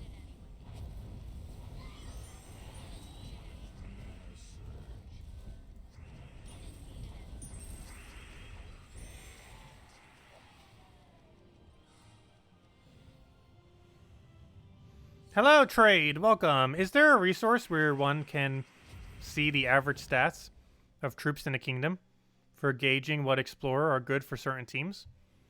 I do not believe there's a resource for that. That would be pretty convenient. I believe Zolkiri has one of the lowest durabilities, if that's what you're looking for, though. Though a couple troops in there, like Giant Spider and such, bring it up a little bit. And the main reason for that is they have a really high attack in that kingdom. Another one that's similarly like that is Blackhawk. Has a really high base attack, which means it has lower durability. But I believe Zolkiri has the best ratio for it. The only bad thing about Zolkiri is it has some troops that revive on death, which is one of the mechanics that you normally want to avoid.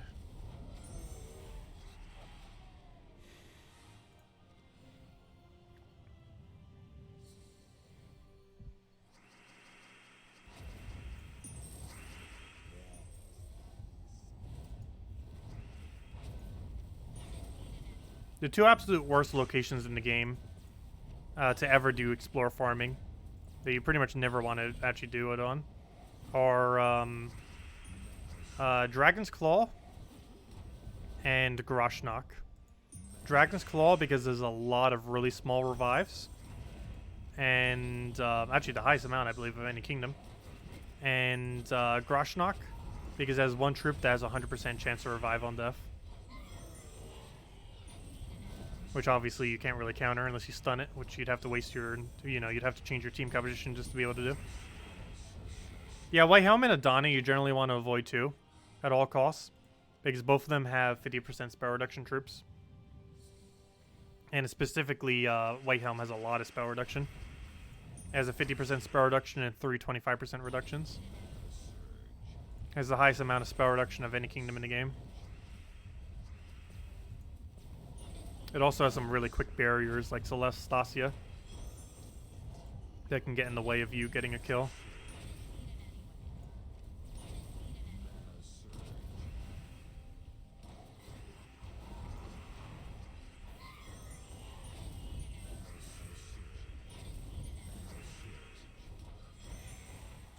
And dead. There we go. Claim all that mess. How many copies we got? Only one. Unfortunate, because we need 1 billion of them. 29 more to go, eventually. And with plenty of time to spare. Probably says like 10 minutes left. If it'll load. Actually, now would probably be a good time to restart the game. Game's starting to lag from winning too much. The game's getting tired of winning.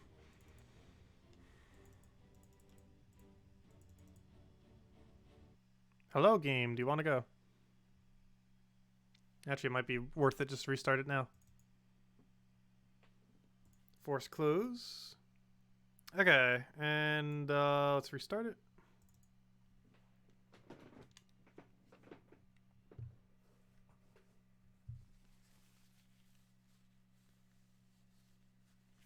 Loading, loading, loading.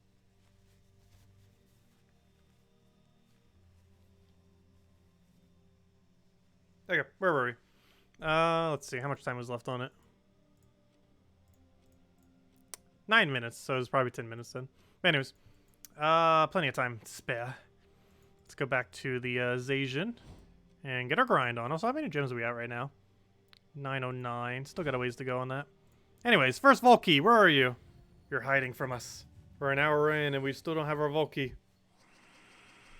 That'd be bad if we get 0 Volkeys this stream. That's always so discouraging when you get so few Volkeys during a Vault event. Like, getting a lot of Volkeys actually makes it easier to get more Volkeys, because you'll be more encouraged to actually go get more Volkeys. But when you go on like gigantic dry streaks, it's a lot more, or a lot less, or a lot more discouraging than it would be otherwise.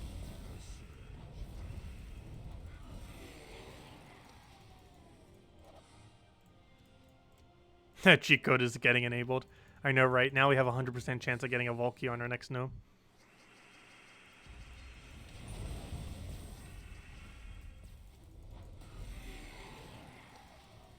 Well, we'll find out when we get one. Hey, it's Celestial. Oh, there's our gnome. So there's our Volkey.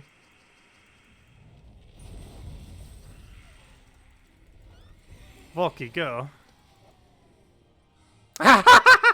We actually did get Volky off it. That is funny. That is really funny. We totally cheated that. Let's see. Well, there we go. Got our first Volky. That is pretty funny. See, all we have to do is restart the game and we'll immediately get a Volky every time. That is hilarious. There we go. We got our Volky. The first of many. And I did say we'd hand out code at that point, so let's go hand out code. 1 moment. Well, so I said we'd hand out a big code if we get one on 20. I'll still do that if we happen to get one on 20.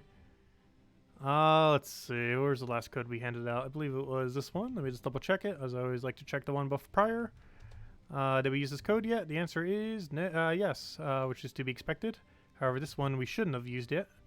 And the answer is also... Oh, wait, never mind. We did use that one. Then this one should be the good code. There we go. Okay, this is a code we haven't used. Oh, wrong side. We do it on this just so it doesn't give an extra space. Copy, copy, paste, paste. And I just got one too. Nice. But there you guys go. There's a redeem code. Use on gemsofwar.com with the game code section. Your invite code can be found underneath your settings menu. Whatever your game says right over here in the bottom left corner is what you put in. Redeem code is right over there in chat. It's copy paste the random numbers and letters, starting with the TKF and all those random numbers and letters. And it gives the same thing as always: 2 treasure maps, 1 gem key, 200 souls, and 2,500 gold. But there you guys go. Enjoy. And I'll probably be the only one we hand out to stream, unless we happen to get one at 50 gnomes. If we get a Volky at 50 gnomes, we'll hand out another code, a big code. Otherwise, I'll be the only one at the stream probably, so that we can give out another one tonight. And we'll probably give it out tonight once we hit level 100 Hierophant, which we'll 100% have by tonight. Okay, let me go add the gnome counter. What are we at now? 16? 16, there we go.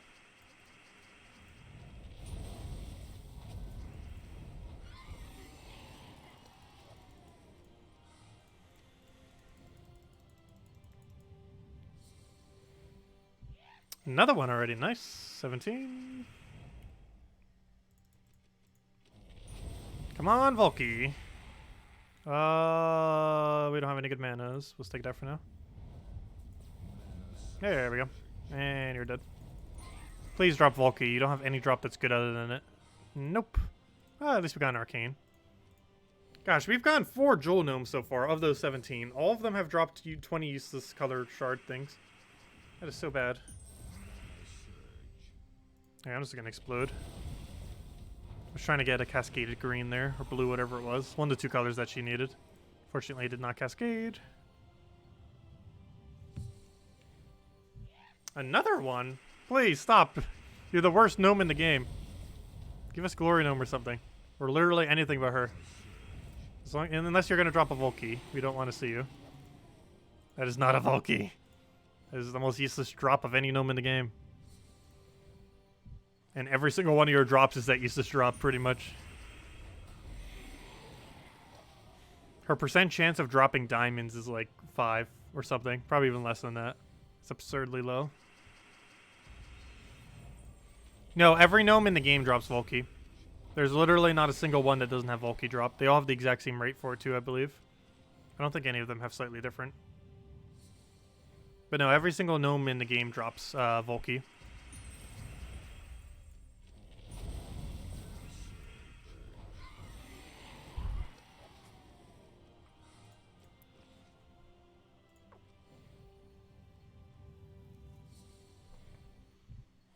And their chance of doing so is even higher during a vault event.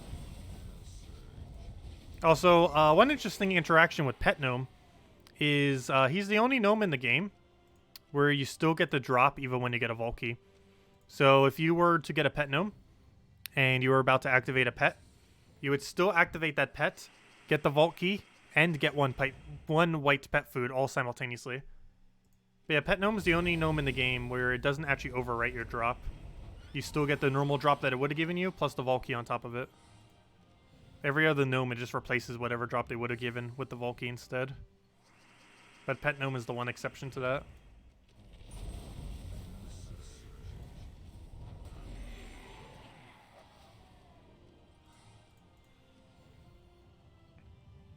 Also, that's kind of another interesting interaction.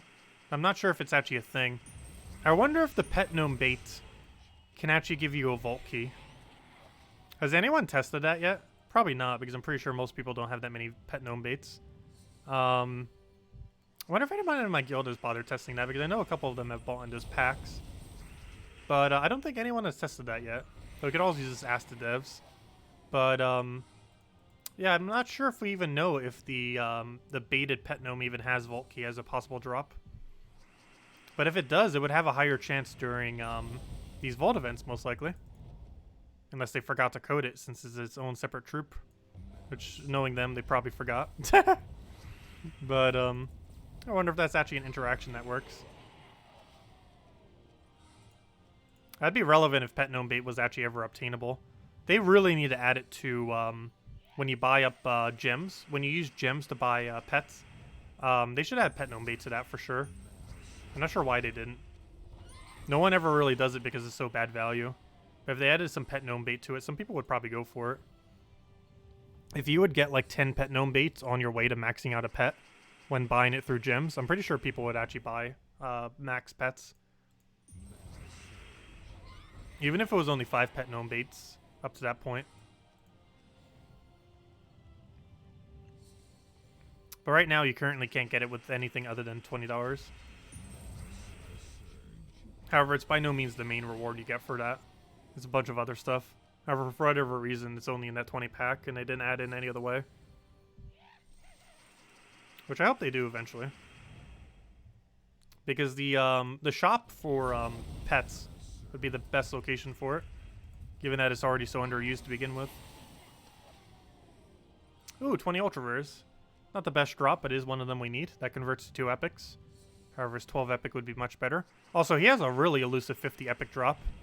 It's very rare, but would also be very useful. I forget if I've gotten it yet. I think I've gotten it once.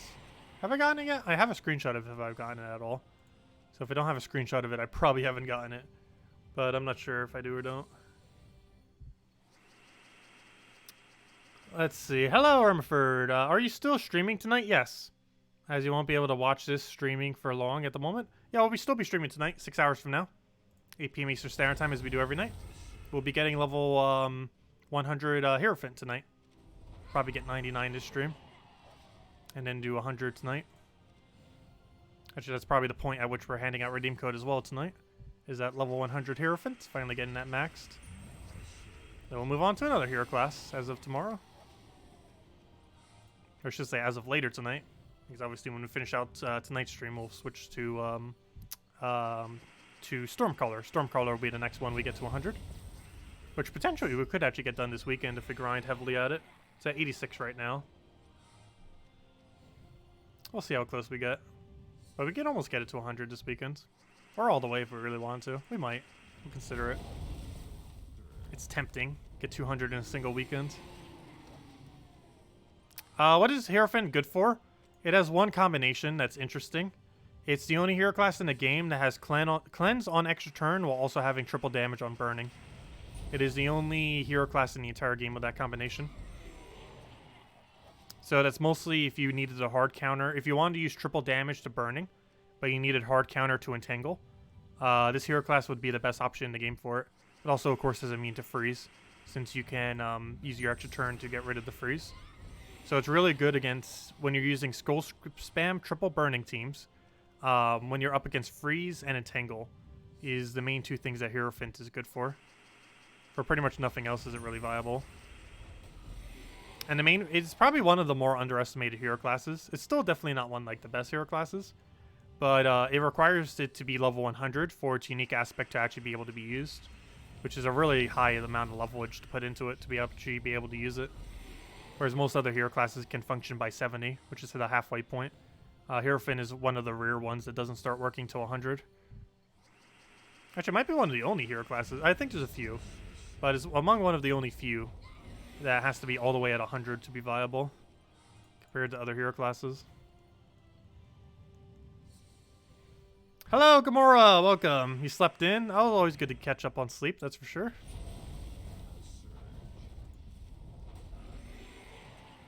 Oh, you're about to go for the Mythic. Good luck, Starlight. Hopefully it won't go through too many resources.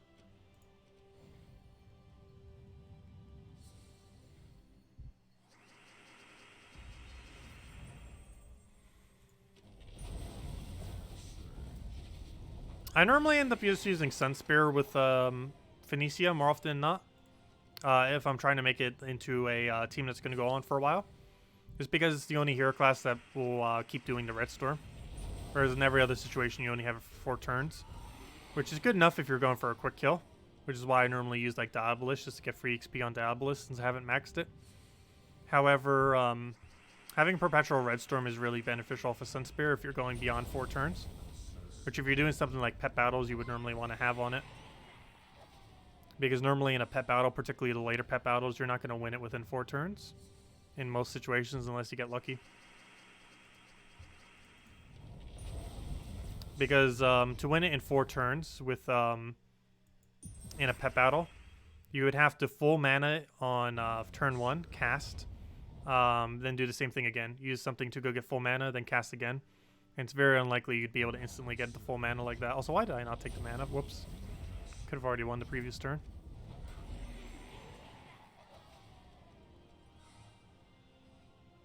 You got the Mythic on accident? Oh wow, that's nice. With only 1,000 seals too, very nice. Hey, you got your first Volkey finally, nice. From a regular gnome. Yeah, best gnome to ever get it off of is Jewel Gnome. Mostly because Jewel Gnome has no good drops other than Volkey. So getting on there prevents you from getting one of its horrible drops. The worst one to technically get it on is a Glory Gnome, just because every drop a Glory Gnome has is good. And theoretically, 1,000 Glory drop can actually be worth more than a Volkey if the Volkey's unlucky. Can we please stop getting useless Jewel Gnomes? That's like our 7th one. I think a third of our drops have been Jewel Gnome. And every single time it has dropped us 20 of a useless Jewel that we don't need. It's by far the worst gnome in the game. It's not even close. And they made diamonds way too rare on it. Normal gnome gives a better diamond rate than her. Mostly because her diamonds are so rare. But on normal gnomes, it's actually relatively high rate, even though it's a lower amount. That the relatively low rate off of normal pet gnomes actually gives you... I mean, sorry, not off of pet gnomes, off of normal gnomes. But off those normal gnomes, they end up giving a better rate of diamonds than a jewel gnome. Which makes no sense at all. The game wants you to make pet food. It's definitely not worth it. I did it initially. For when I maxed out Mimic when it first came out. But I wouldn't really advise it. It's a waste of resources.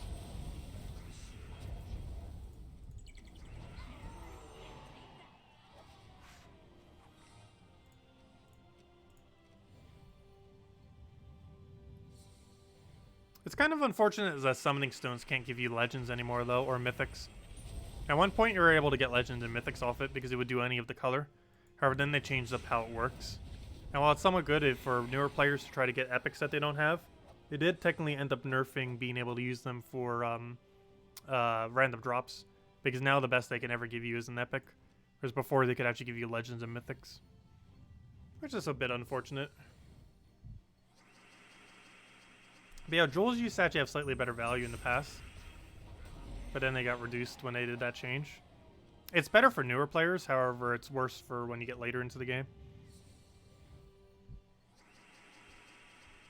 Or I should say the current system is better for newer players.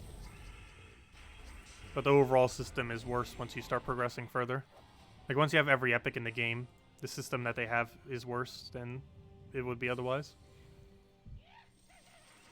Another Glory Gnome, exact gnome we want to see.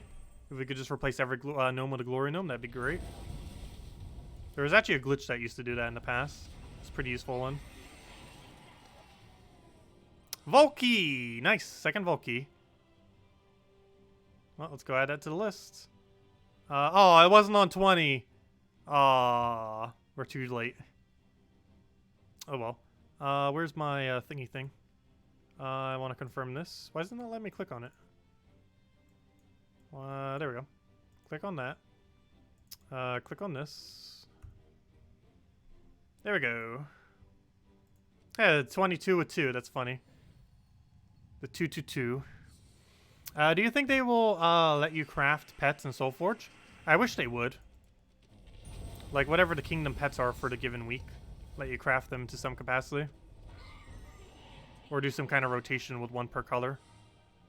But I wish they would let you craft them to some capacity. Unfortunately, as it currently stands, you can't. What's the best way to farm pet gnomes? Spam, not explore, spam 1 trophy casual PvP so that you can repick it for gold and just keep killing it very, very quickly. You can actually even use the same Wayne team if you get enemies with low enough stats, and you can kill them on about 30 seconds per cycle. It's a little bit longer because you actually have to find a weak battle, but you basically just keep doing it over and over again until you find a pet gnome. But it's a relatively similar strategy to what we're doing now, just underneath casual PvP. So we keep repicking until we find a weak battle. Then you do that weak battle, kill it out real quick, ideally get a pet gnome, and rinse and repeat until you do. So we just do this, get our kill, dead, rinse, repeat. And the reason it takes a little bit longer per cycle is because we actually have to repick until we find a weak one. So like right there, I could go right into the battle again because it's another weak one.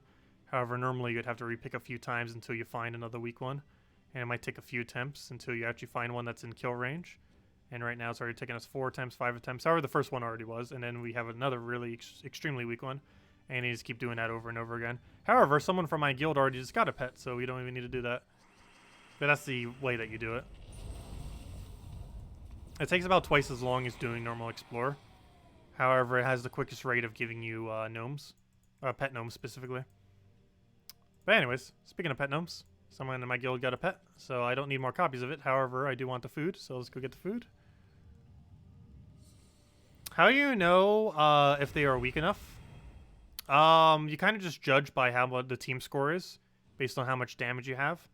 There's no direct comparison to how, like, the exact amount, but you just kind of have to gauge it based on what you see the amount of stats are giving for the various scores. Personally, for me, I believe I can one-shot up to about 5,500 to 6,000 team score or so. However, you'd have to kind of determine that on your own based on what you have. But yeah, there's no way to really know until you actually just double-check compared to your damage output. But I know mine's around 5,500 to 6,000 as far as what I can one-shot with that team. And also, if you're doing a different team, you'd also have to compare it to that. Like if you're using a Phoenicia quick kill or something else for the same purpose. Also, you don't necessarily have to one-shot them. Two-shotting obviously is pretty quick too. You can also use Sunbird Rowan combo, in which you use a Leprechaun to fill up both of them, and then you go and kill it out with the cast, and that ends up making it so you just cast both of them once, and that's quicker than if you have to cast like a single troop twice, because you have to wait till it gets its mana twice, whereas you can just use a Leprechaun to fill both of them simultaneously. So it ends up working out pretty well.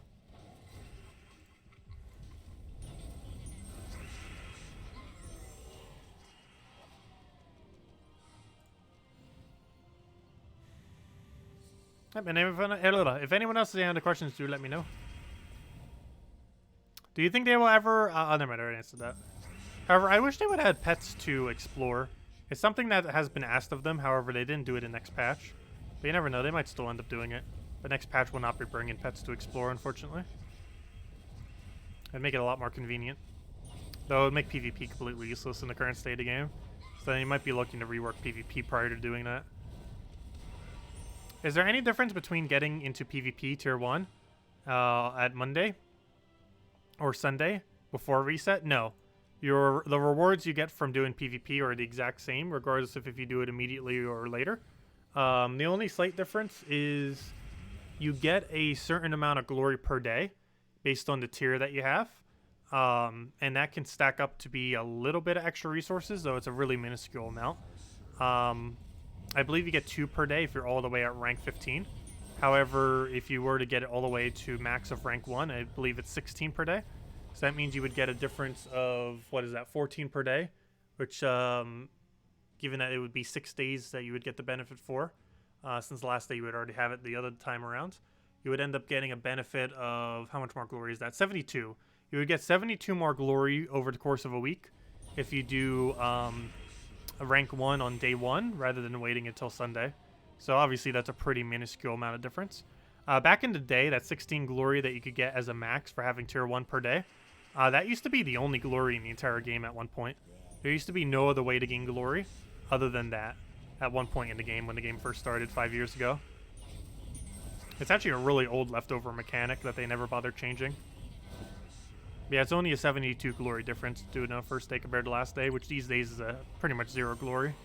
However, that is still 3.5 Volt keys. Or sorry, 3.5 glory keys, not Volt keys. I wish it was Volt keys. But that's basically just 3.5 glory keys, not much. Oops, I should have grabbed gold first. Mistakes were made. Grab that. Hello, Catastrophe. What's the best way to farm Celestial trait stones? Explore 12 over and over again. Just keep spamming Explore. Has the highest rate of giving you Celestials. Explore has a higher trait stone drop rate of higher rarity trait stones than any location in the game. But yeah, just doing quick Explore is the best way. Not PvP though. All Explore battles, even Explore 1 and Explore 2 and Explore 3, you know, like the really low ones. But all Explore battles have a higher chance of giving higher rarity trait stones than anywhere else in the game. With Explore 12 having the highest rate.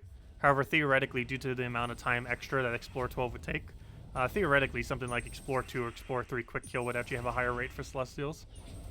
Also, every Sunday you can get one for free. Or not for free, but with 50 gems. With a bunch of other loot. But the main loot basically makes it for free. Because the other loot is the main loot that you would actually go for it for. And the extra Celestials is kind of on top. Obviously, that's not like farming a bunch of them, but it's definitely worth always doing every Sunday. Throwing 50 gems down for the Celestial into 2 gem keys into 80 diamonds. But the 80 diamonds being the main reason why anyone would go for it. But it's worth going every Sunday always. If you haven't been doing it, you definitely should be. It's one of those things that happens every single week that you should always go for. Similar to spending 180 glory, 1,800 glory each week to go get 10 spoils of war.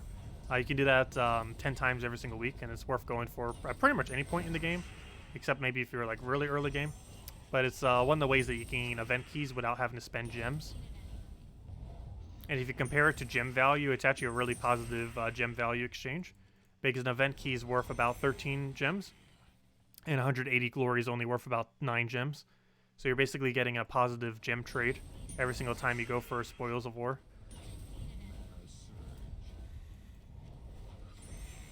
You used to be able to buy it infinitely, but they have capped it to 10 as of about a year ago.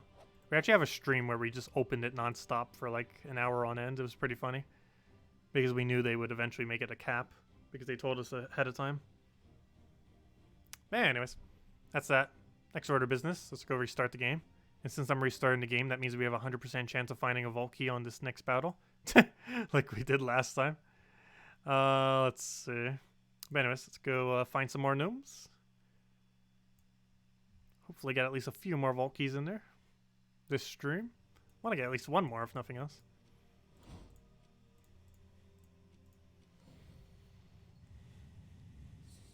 Hello, Grimsy, or Grimzel.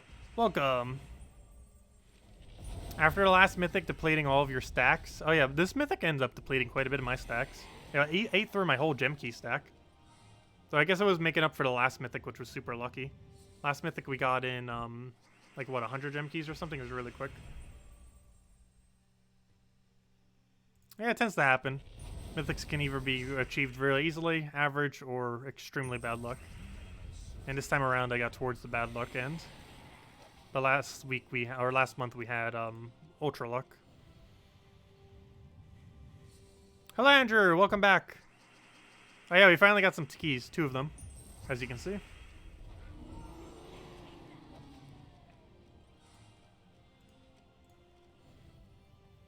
You opened 2 VIP keys and got for free on the first one, and gave you the new mythic. Congratulations, nice. Yeah, VIP keys do have 1% chance per mythic, which is pretty high. If you happen to have spent $130 in the game, you can actually buy them. And if you buy them in 50 bulks, which is their best value, they actually have double the value, or they have double the mythic chance compared to spending the same amount of gems on gem keys. Very rarely would you actually spend that many gems on VIP keys, but they do theoretically, if you're specifically spending gems, have double the chance compared to the same amount spent on gem keys. Sorry, Neil, what was your question? That's all assuming you buy them in 50 bulks, though. Otherwise, it's slightly less value than twice the value. Neil, what's your question? You finally upgraded Phoenicia to Gold Elite.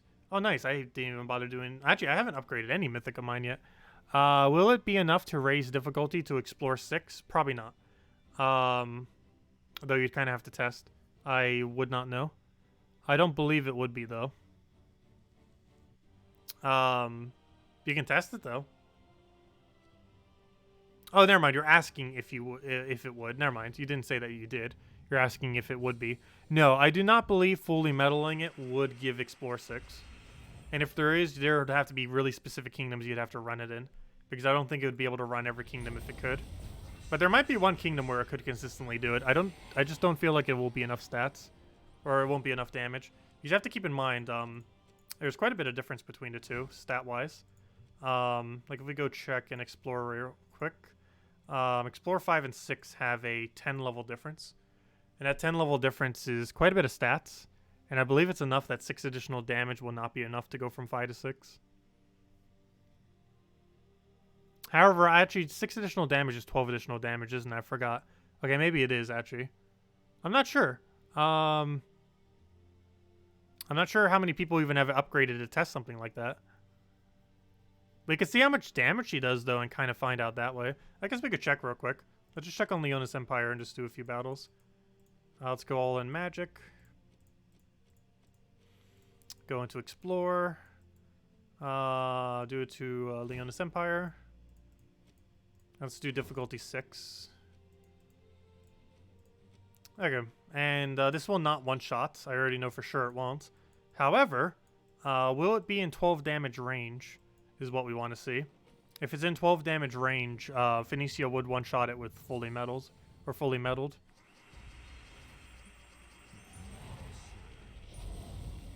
We'll find out. Well, I just killed that one.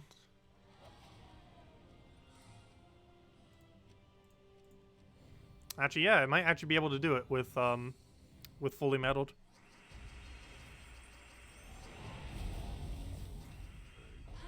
It's doing it without even being fully meddled. Gosh, is this place's durability just lower or something?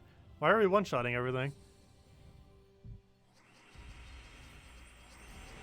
I know we've gotten a few magic since then, but is it really enough to actually run Explore 6? Because we've had like 2 or 3 higher magic since I've last tested Explore 6. But, it's pretty consistently killing right now on a 6 already. Oh yeah, so yeah, the extra 6 magic on her would definitely do it, because that's 12 additional damage.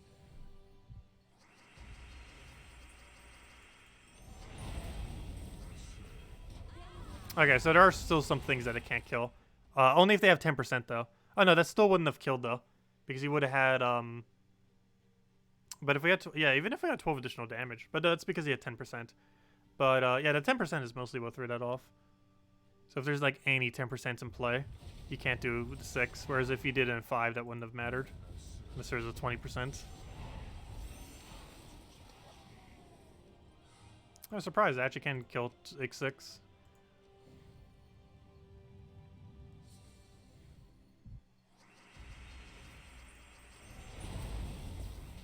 Every little bit of magic helps, that's for sure. Yeah, apparently if they don't have 10% stats, they actually can. With all the magic bonus that exists. It depends on the kingdom, because some have higher durability than others. But apparently Leonis Empire works. The only thing that can really get in the way is Corvash. And he would get in the way even if it wasn't a 10% weak, I believe, because he gains 3 to all stats off his first trait. Which brings him high enough to not die.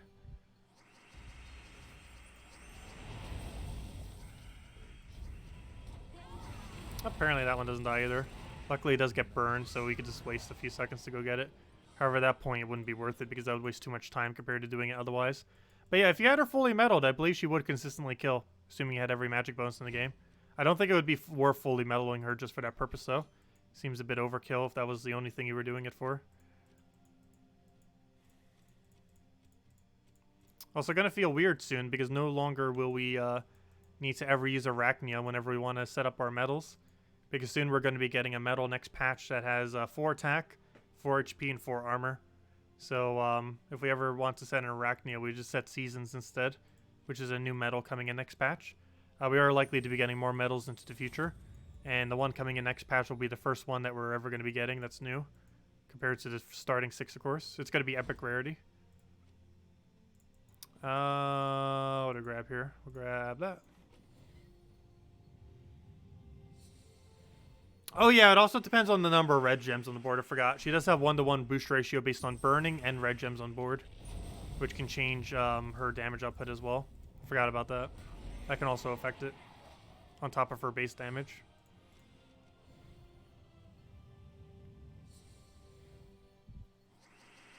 Because that can make quite a bit of difference.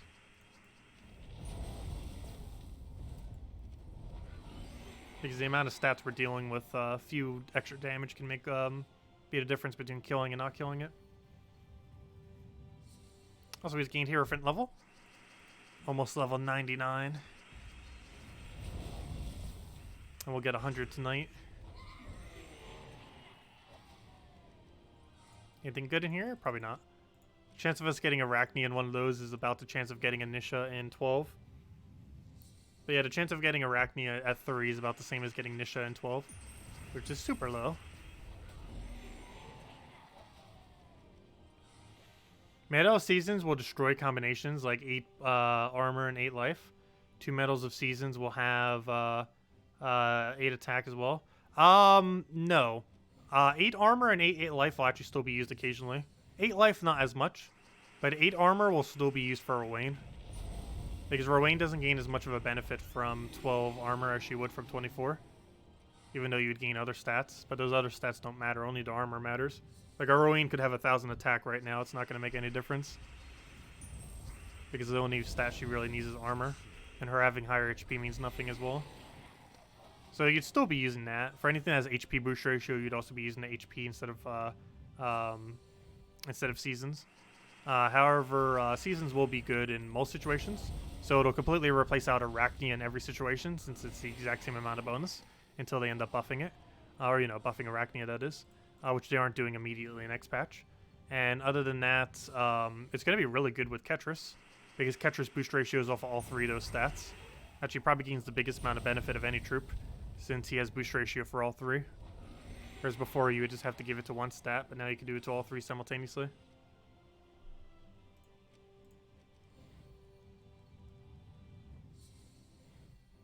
But yeah, Medals of Seasons should be pretty nice. Also, you can't stun Medal of Seasons. It triggers at start of battle, so it cannot be stunned. Cedric is still the only badge in the game that will be stunnable. Actually, that's not true. The 3 new medals that are coming in the game mode can be stunned, so do be wary of that. So there are new medals that are coming that are only going to be lasting for 1 week, and then they get converted to seasons at the end of the event week. And those 3 will end up doing additional damage. One will be extra skull damage, one will be extra cast damage, and one is a combination of both. And those can be stunned. So if you get stunned during those events, you lose all of that benefit for your extra damage. So do be mindful of that. So Cedric, actually as of next patch, technically is not the only medal that can be stunned anymore. However, it's the only medal outside of that game mode that can be. Because that medal is exclusive only to the new game mode for the week. And then they get converted to seasons. And you can't use them outside the game mode. They're only usable in the game mode. The new one that's coming in next patch. Ah, 5 gems. I think that was the first time we actually got a gem drop, oddly enough. Volkies have pretty decent rate for gems. They have a 100 gem drop that isn't too uncommon. And even if you don't get it, you get 3 gnome drops, and one of those is bound to drop a small amount of gems, either 5 or 20. And he also has a 250 gem drop off of Cedric, which is quite a bit rarer, but it still happens. I think I've gotten it 3 times so far. We'll probably get it several more times after all those VIP keys we have. Have you pulled a mythic from chest since you play? Well, I haven't opened any chests since the video that we recorded this morning. But we did end up getting it there. It cost us 1,600 gem keys and about 1,000 glory keys, but we got it.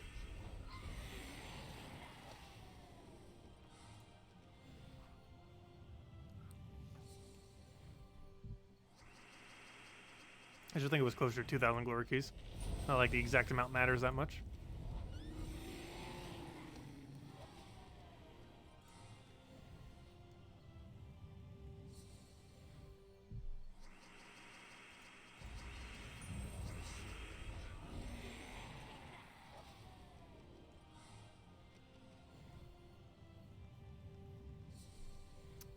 Let's see. I don't have any good starting boards.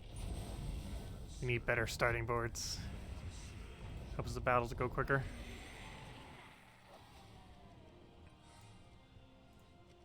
I hate that glitch. I wish that you could just spam click through that screen. It works on Switch version and other versions of the game that are console based. It doesn't work on PC version for whatever reason though, which is kind of weird.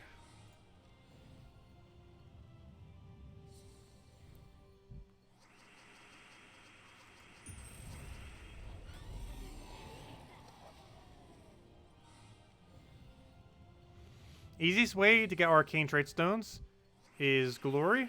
Yes, there's two ways. Spam explore or glory. However, you can only do the glory method if it's available on the given week. And it's better value if it's a epic rarity, because you'll end up getting them for 100 glory cheaper. Because you get 2 for 400, which comes out to 200 each. Whereas normally they're 1 for 300. What about runics? Explore. You just spam explore. But yes, the best rate for runics is just spam explore over and over and over again. Pretty much what we're doing exactly right now. Which is good because it's a vault event right now. So you'd be able to do both simultaneously. Farm for your runics while also farming the vault events. Is the drop chance for gnomes the same across all explore difficulties? Yes. That is correct. The only thing that really matters for your gnome chance is winning a battle and just constantly cycling through battles. The more battles you cycle through, the more chances you'll have for gnomes. 500 glory, nice. Glory gnome never disappoints because it has no bad drops. It has drops that aren't good as other drops, but it has no bad drops. Even 200 glory is worth 9 gem value, 9 to 10, depending on how you calculate it.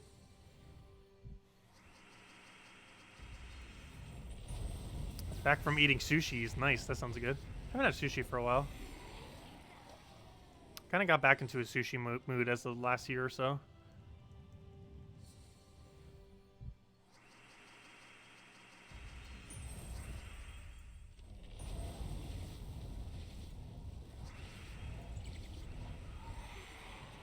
How are you activating a troop spell without clicking? Controller. If you use any controller with an A input, you just spam click the A button and you can cast things and get through screens quicker. But yeah, we can just click it with that and it gets it casted. Same as right here. There's also what we do to get through the menus pretty quick. Like all these menus can just be A spam. This one can't be, which is the thing I keep mentioning. This one you can't A spam for whatever reason. But everything else you can, menu-wise. I'm specifically using a Switch Joy-Con, just because it's a one-handed controller. However, it works with pretty much any controller that Steam supports. If it's supported by Steam, you can use it for the PC version of it. And then you just need to go into the Steam menu and set the set a button to an A input, which it might already be defaulted to.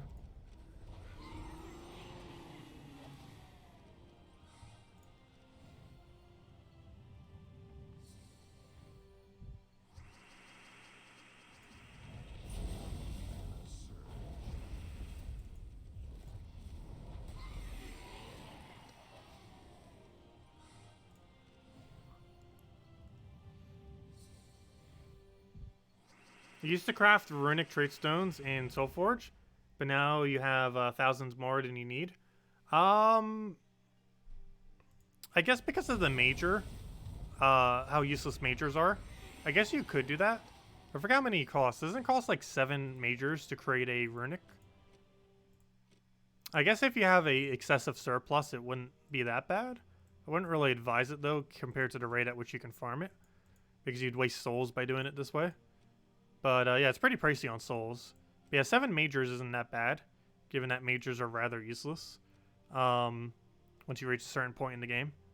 But the biggest issue with that is the amount of souls it takes. And you'd kind of just be better off just farming it.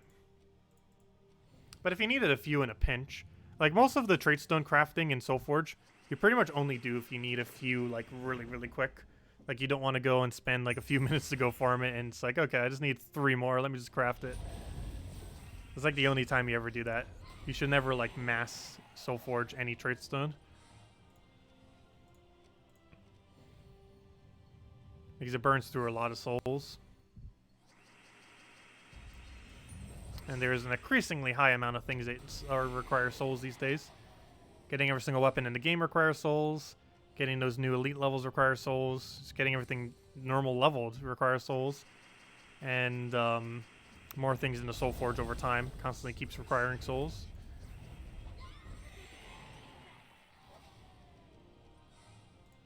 And to minimize soul use is definitely good.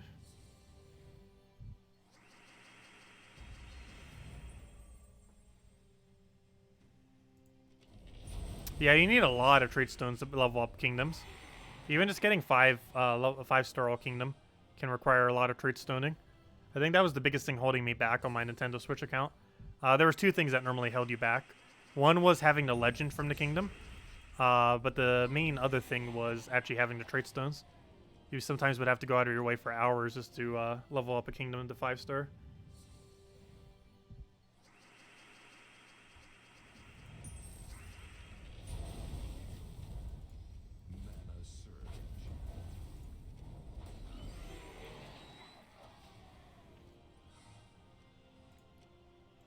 The biggest thing that's normally holding you back from 10 is Mythic, though.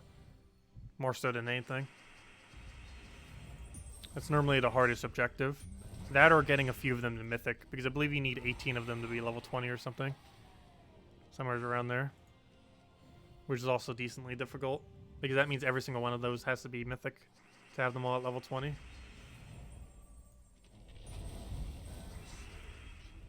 I forget if it was 19 or 20. I'm pretty sure it was 20. Let me go double check. I forget. What do you need for 10-star? Let me just read off the full list. Let's see. I know the hardest was having like 18 of them at 20 or 19, whatever it was. I think it was 20. And the other hardest was having the Mythic. There's a few other objectives you need to do, though. If this would ever load. Loading, loading, loading, loading, loading, loading, loading. Okay, so everything you need is... Yeah, it is 18 at level 20. That's what I thought. So you need to own 20 troops from the kingdom, which is also somewhat hard. You have to own 18 of them at level 20. You have to collect a Mythic from the kingdom. You have to... have 3 traits on 16 of them. You have to... What else is hard? You have to fully upgrade 2 kingdom weapons. Oh, that's probably not too bad. Yeah, the hardest ones are... 16 of them need 3 traits. 18 of them need to be level 20. And you need to own the Mythic from the kingdom. That's everything you need for power level 10. For 10-star kingdom. There's a few other knick-knack things here and there. But as far as like the particularly difficult ones. And as far as the most difficult ones for power level 5, the most difficult ones are... 3 traits on 7 of them, and owning a legend. Whereas for 10, the hardest ones are 18 of them to level 20, owning the Mythic, and 3 traits on 16 of them. And then 20 stars, that's a whole thing in itself. That's not even a thing yet, but it will be into the future. 20 stars is absurdly hard. I will be able to get them all immediately, though. But it's mostly because we have a surplus of resources everywhere. We've been playing for ages since the game launched, so we'll easily have them all done immediately. However, they will be really hard objectives. Not to mention, at post-level 20, we'll actually start requiring elite levels. Currently, no amount of kingdom levels, power levels, require elite levels. However, 21 plus will start requiring it most likely. They made mention of it in the past, however, it has yet to be implemented, but probably will be by 5.0. Because we most likely will be getting our first 20-star kingdoms later this year. In 2020. Makes sense. Power level 20s in 2020.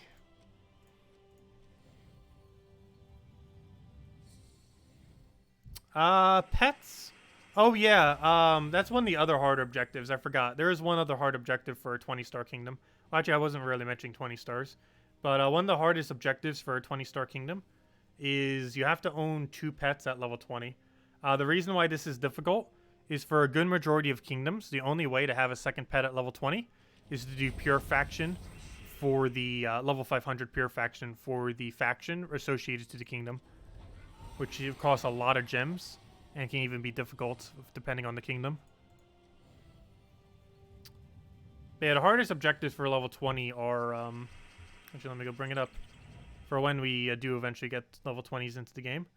The hardest objective are 2 level 20 pets, mostly because that indirectly for almost every kingdom requires you to have 2,500 faction also done for the kingdom, which is why that's so hard. You need to have 3 traits on 29 things from the kingdom. You need to have 28 of them leveled to level 20. And you need to have the hero class at level 100. Those are the hardest objectives for a level 20 kingdom. And most of them are pretty time consuming. But yeah, those are the main ones. 2 level 20 pets, which technically also indirectly means 2,500 pure faction. It's not actually an objective, but in most situations it is indirectly, due to how you would actually obtain 2 level 20 pets. On top of, yeah, the level 100 hero class, 3 of them with all traits, or sorry, 29 of them with all 3 traits, and then 28 of them level 20. And that's the full list for 20s once they finally become a thing. However, no kingdom currently has it. However, we will be getting it by the end of this year, 100%. There's probably like 3 to 4 kingdoms that will be level 20 by the end of this year, assuming they get their events. Because there are 3 or 4 kingdoms right now that if they get one single event, they will become level 20.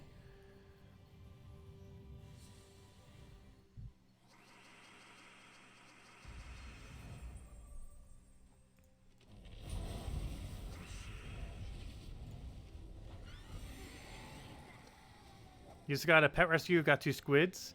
You only need 20 more, plus 95% of the other pets too. Yeah, it could take a while to get pets up. It's definitely one of the more time-consuming things. However, it is a vault event, and during vault events, you have a higher chance of finding pet gnomes.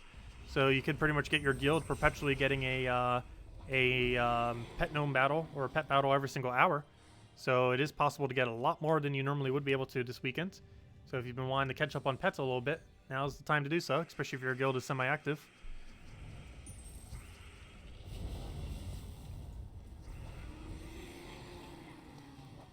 Though I personally don't really spend much time in PvP during these events. But if I really wanted pets, I would do that. Oh no, haven't really been making pets as high as a priority lately. Though my guild seems to be getting it about every hour anyway, so they got that covered. Speaking of that, do we have a new pet yet? I think we already finished the current one. Yeah, we still got the Rocky there, which we end up getting pretty much immediately after the previous one. And you can also coordinate with your guild. Like if someone gets a pet gnome right now, you can just hold it until the timer runs up. Just communicate with your guild when that timer's up.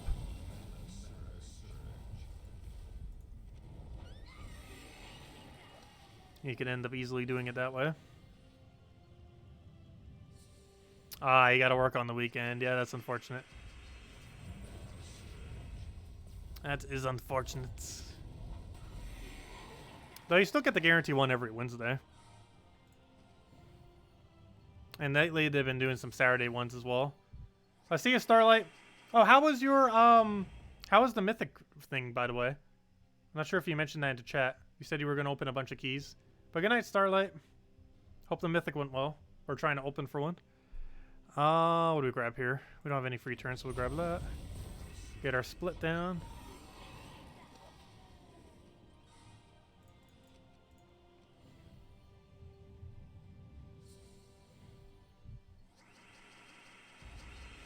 Oh, you got it on your very last key. Congrats. Very nice. I'm not sure if you mentioned that earlier. Sorry, I might have thought it was someone else or just didn't see it in chat. But very nice. Congrats. Good night. We'll catch you later. And speaking of good night, we will be around in about 5 hours from now to be back with streaming. We're still going for right now, though. I want to at least get level 99 on this thing, if nothing else. It's probably our main objective for the stream at this point, so that we can go get 100 tonight.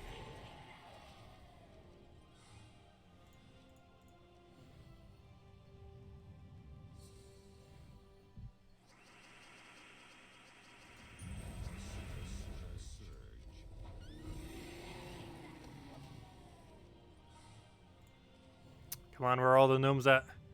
Want at least one more Volky too to stream if we can. How good is the new Mythic? Bad. Very bad. It's not worth getting. Its biggest purpose is to 10-star Silverglade if you don't already have Queen Aurora. Otherwise, I wouldn't really advise getting it. It's a really bad Mythic.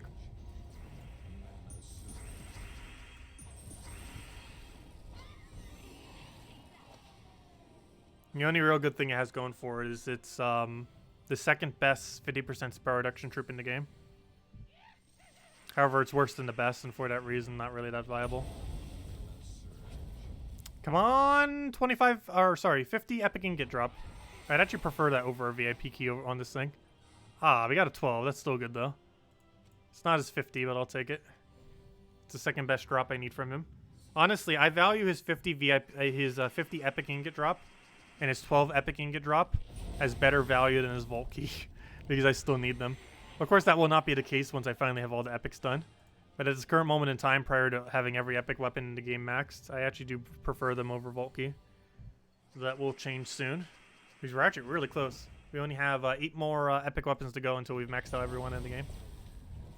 So close. Yeah, that's probably still going to take us like 2 months. Not to mention they might add more epic weapons. However, epic weapons tend to be like almost never added. We only tend to really get legend and mythic weapons these days. Are there any good teams with 2 Queen Auroras? No, not really. It's usable to use 2 Queen Auroras, though there's nothing meta off of 2 Queen Auroras, at least currently. You'd normally be better off just running double Leprechaun in most situations compared to 2 Auroras.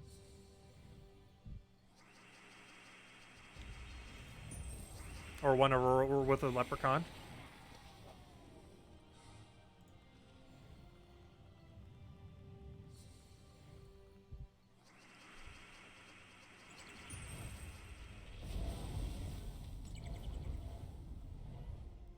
Got our splitty splits. Also, thank you guys for constantly posting to Discord, by the way. I haven't been using it too much. I really need to more, though. Soon, TM. Oh, no, I don't tend to use social things that often. I am extremely introverted, as weirdly as that may seem, compared to how I normally am on stream.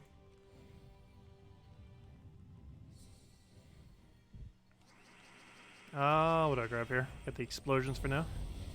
Grab blue. And then just split kill him. Hello, Fabio! Welcome. I've been doing pretty well. Is there a reason why you're farming Explorer 3 instead of 5? Explorer 3 wins more consistently quicker. While you can one-shot Phoenicia team onto Explorer 5, the biggest downside it has is it requires 12 mana instead of 6. And the other big downside is Rowan has multiple things that can gain full mana on off a single extra turn, whereas Phoenicia has a lot less. Rowan can full mana off of 4 times or 5 times green or blue, whereas Phoenicia generally will only get full mana off of 1 single 5 times, whereas there are 4 different options for Rowan, that 4 times green being one of them, which immediately gets us into kill, which is a few seconds quicker compared to using Leprechaun, even if it gave full mana. I know, I actually said Phoenicia, gasp. I actually said it correct for once. Oh, 1 mana short, what are you doing? That's the worst.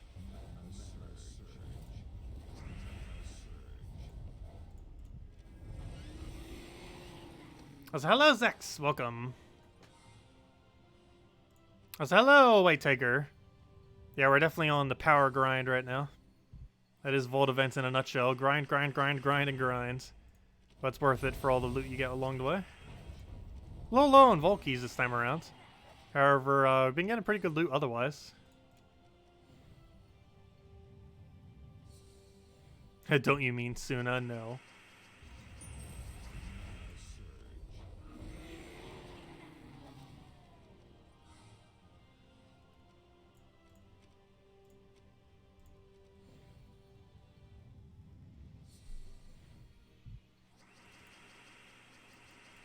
Let me cast. Stop doing a bunch of traits. There we go. Divinish Ball is the only commander unit which has 40% mana, and not 50%. Is this because divine units are so overpowered? There was a really overpowered meta at one point in the past, and they ended up nerfing 4 divine troops. Like, there was literally a team of 4 troops that was meta at one point, about a year and a half ago. Then they nerfed all 4 of those troops, which is kind of funny. But yeah, I don't know why they still have Divine Ishbala at 40% though. They could have just done the other nerfs. I was always against that change that they made. I hope they eventually change it back. But yeah, it was mostly because there was a really overpowered team that used to use it in the past. However, I don't feel like 50% Divine would be that overpowered in the current state of the game. And it just seems so weird that it's the only one at 40 rather than 50%. Really wish they would change it back. Because the old team that used to be used for it would not be meta if they made it 50% again. It might be used a little bit more, but it wouldn't be meta. Though it would make Divine Ishbala Quillen better. Do you remember what the 4 troops were? It was Divine Protector with Priest Hero class, followed by oh, what was the second troop? It was followed by something, Ubistet, and Divine Ishbala. I believe second slot was Infernus? Was it Infernus? What was the second slot in that team? It was Divine Ishbala, something, Ubistet, and Divine Ishbala. Or sorry, it was Hero with Divine Protector, something, Ubistet, and Divine Ishbala. Yeah, it was Infernus. That's what I thought. Okay. But yeah, and then all of them were nerfed simultaneously.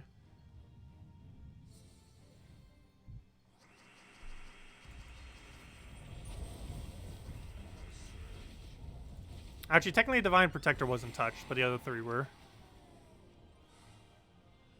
Which indirectly affected Divine Protector. Because Divine Protector's usefulness is based on how good Divines are at a given moment in time.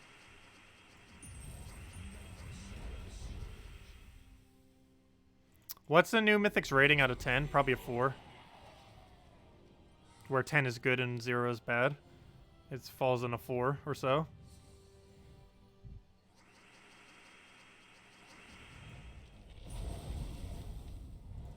It's the second best 50% spell reduction in the game. It's the only troop in the game that's that's ever going to give +1 to all stats to purple per turn. And that's the only 2 things it has going for it. Every other aspect is rather useless on it. If you want a magic steel that does a lot of damage, you would just use Yagway. And if you want a good 50% spell reduction, you would go use Tina. So this Mythic doesn't really have any value other than for getting 10-star Silverglade. However, that's really valuable because it's +1 magic. If you factor that in, her value is probably like an 8. Not because she's actually useful, but just because a +1 magic kingdom is the best kingdom you can ever get in the game. And she's easier to obtain this week than the Queen Aurora would be by any other means. After this week, if you had a choice between her and Queen Aurora, if you were going to craft one, you would go for Queen Aurora. However, this week, while you can get her in keys, it is better to try to get her in keys than it would be to craft one of them for 4,000 diamonds. Because the 4,000 diamonds would be better used for an actual good Mythic, rather than those 2. So if you don't currently have a Mythic from Silverglade, which means if you don't have Queen Aurora, she is worth attempting for the sole factor of getting 10-star Silverglade. And for pretty much no other reason besides that. How well would she work with a Vespera team for purple? I was considering trying to synergize it with her. I didn't actually test it. Though to my understanding, it would not be worth it. Mostly because they both use triple color. Let's see. Do you remember how many keys it took you to get Nysha? It was about 1,000 gem keys, 1,600 gem keys, and 2,000 glory keys approximately. So we got pretty unlucky this time around. We got about double over the drop rate.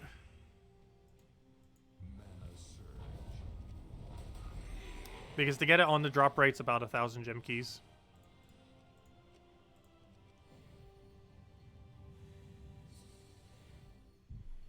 Let's see. We'll take that over. Grab our explosions.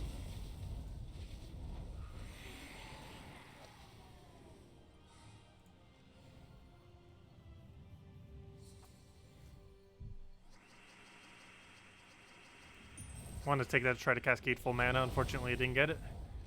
Let's do it that way and kill it just about as quick.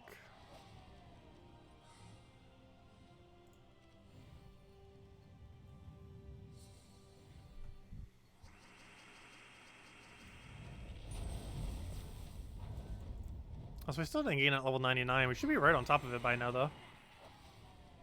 Let me see. They're taking forever, though, because we're at such high numbers.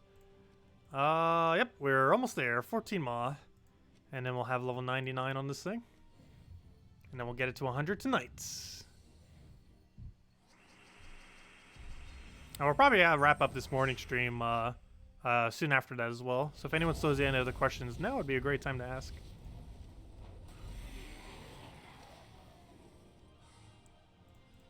Because we'll probably wrap up soon and then come back in 5 hours from now.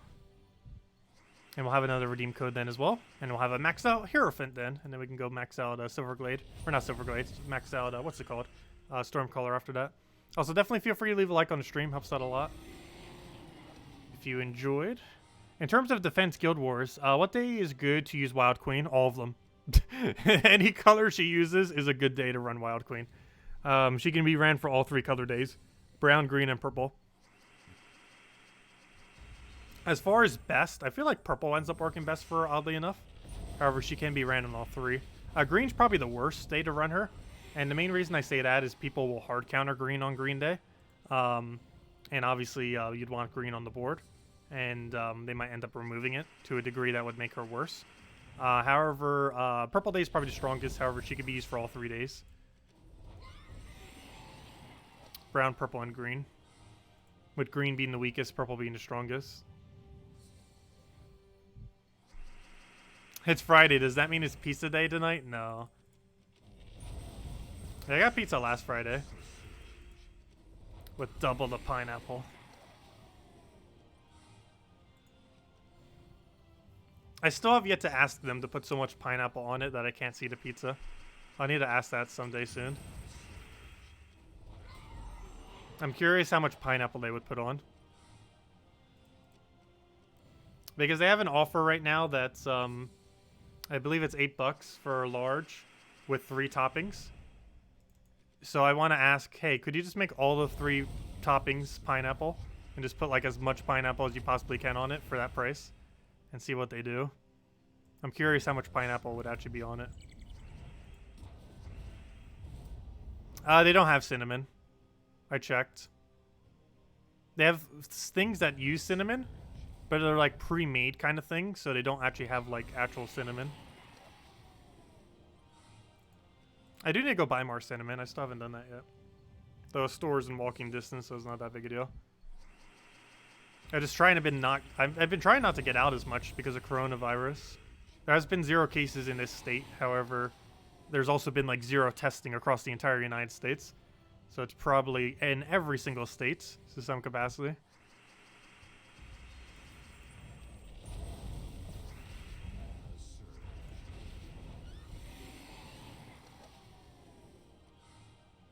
Mike's Pizza? Never heard of it. Never heard of that chain.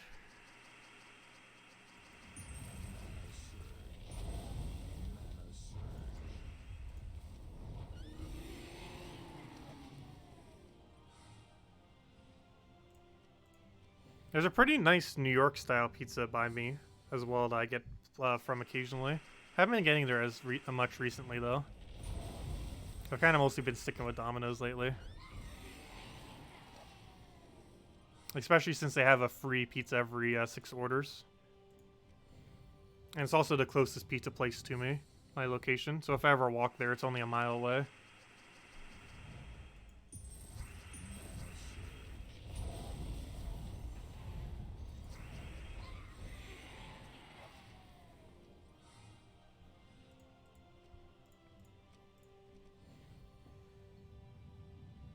Australia's running out of toilet paper? That's unfortunate.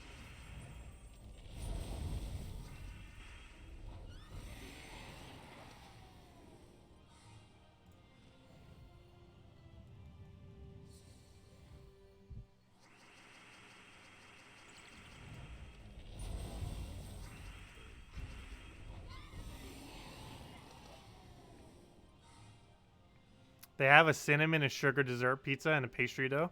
Interesting. I have to be careful with stuff like that, though, because I have a nut allergy. There's a lot of weird things that are processed with nuts like that.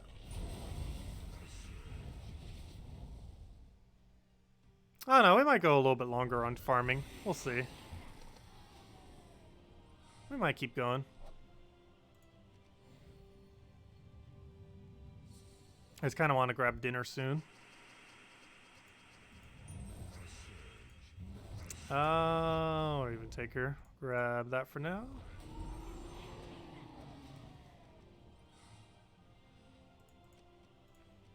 Who knows? Maybe we'll do a really long one this Saturday. We'll see.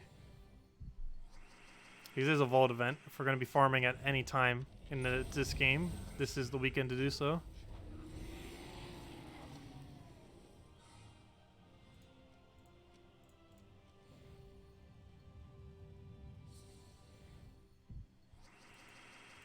Always run out of things to talk about in these longer streams, though. Because the same thing keeps happening, so I can't exactly talk about what's going on in game. No, I already had lunch before the stream started. It was a really small, though, because I was just grabbing something like really quick before the stream. It was mostly just some leftovers from the other day. Actually, it was that chicken thing that I was ended up saying earlier. That fake chicken. Hey, 2 diamonds. It's our first diamond drop. I don't need diamonds, though. What's your current gold farming team? You can use double Cedric with Scout and Key and Egg Thief. And Explore 12. That's the highest gold rate in the entire game from what I'm aware of. However, the way I get most of my gold is from token farming Explore 12 with Scorpius team. And the composition is Mountain Crusher, with Titan Hero class, followed by Scorpius, followed by Leprechaun, followed by Uryali. If you don't earn Uryali, it could be any poison option that poisons all enemies, like Shadow Dragon or Web Spinner.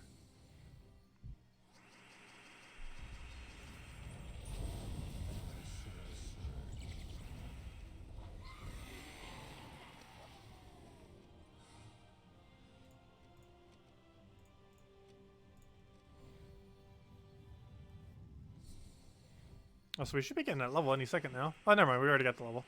I didn't even notice it. Fail. Oh, we got the level. Nice. Want to make sure we don't accidentally get 100, though. That'd be a fail. I need it to be our title for the night. Let's see. We'll grab that. Maybe we'll even mess with it tonight. We'll see. I don't actually plan on using it much. I mostly just want to have it as a utility in case we ever do. But I guess we'll might as well mess with it some. We have it, might as well use it once we get it maxed. Because it opens up some teams that we wouldn't have been able to use prior. Or at least not being able to use as effectively prior.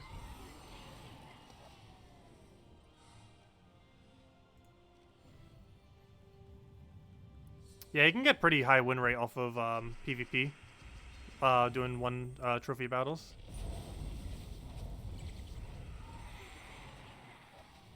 What metals am I using right now? I'm using pure armor.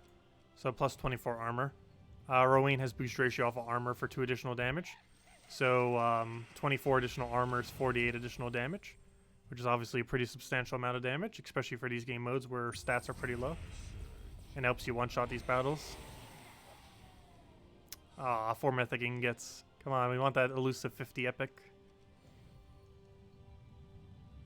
That's more than a whole, that's like a weapon and a half. Epic weapons maxed. If we were to ever get that 50 drop.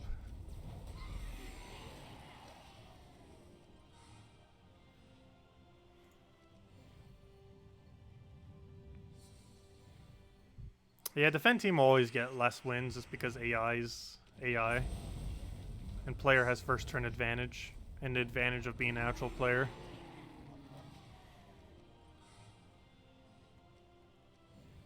So many factors going against defend teams getting worse win rate by a pretty large margin.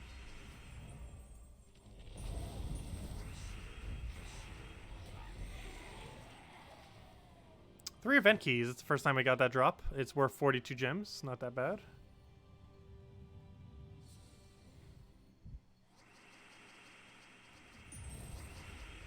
However, I would much prefer getting 4 gem keys than 3 event keys. Which is one of his other drops, is 4 gem keys.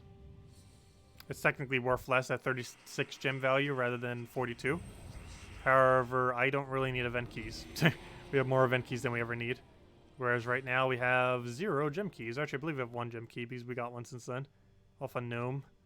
But we burned through all of them earlier. Every last one of them.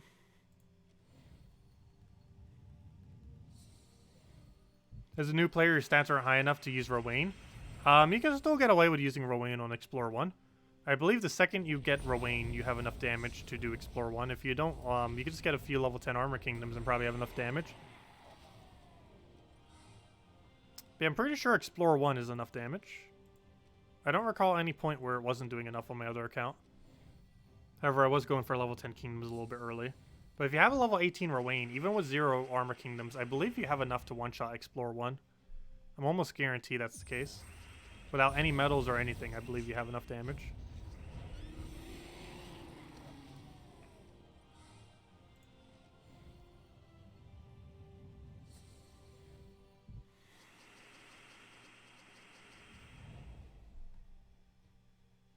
But as long as you can quick kill Explore 1, like any method that you can do to do it is what you'd want to aim for. But I'm pretty sure Rowan does have enough. Do you have her at level 18 yet? Because I'm almost guaranteed level 18 Rowan with 0 any other bonuses is enough for it to one-shot Explore 1. Because Explore 1 is really low stats. Hey, 3 Celestials. Whoever was talking about Celestials earlier, farming them. Theoretically, farming gnomes on average gives you about 1 Celestial per hour. Mostly because normal gnome has a rare 3 Celestial drop. Obviously, you'd get more from the Explorer itself than you would from the gnome. However, you do technically get a higher rate of Celestial Trait Stones during a Vault event due to the 3 Celestial drops that they have. It's one of his rarer drops, oddly enough, but he still does have it nonetheless.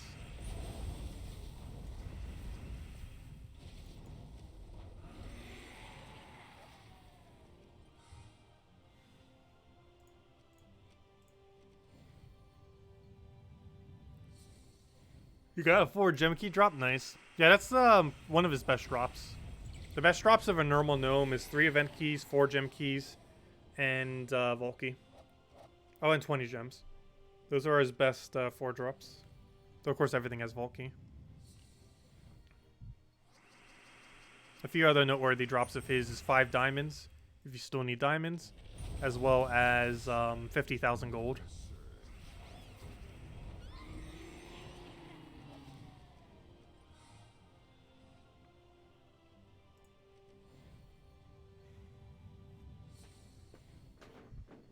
Oh, and I guess technically the 3 Celestials if you still need trait stones.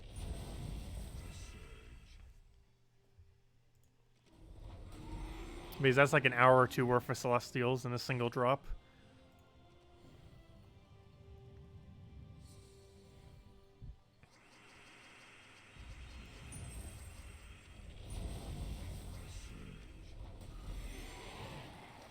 But yeah, Vault events just have so much loot. Compared to what you would get for the rate if you were to farm everything independently.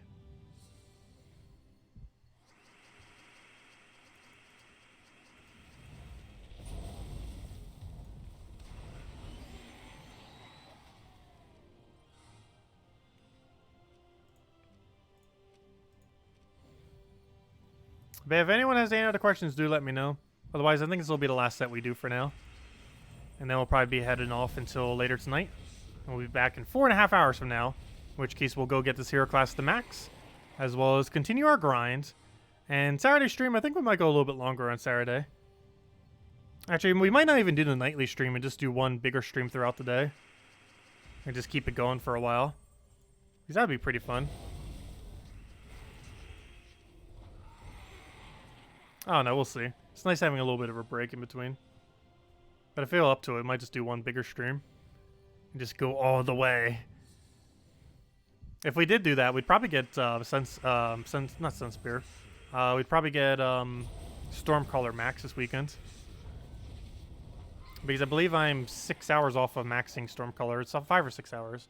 Let's see, if we're at level 86 right now. That's 14 levels. Yeah, at max that would take like 6 hours, 7 hours.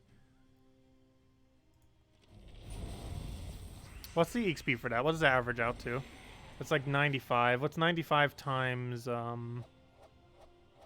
95 times, or sorry, 94 actually is probably closer. But 94 times 16, or sorry, 14. 94 times 14 comes out to 1,616. Divide that by 180.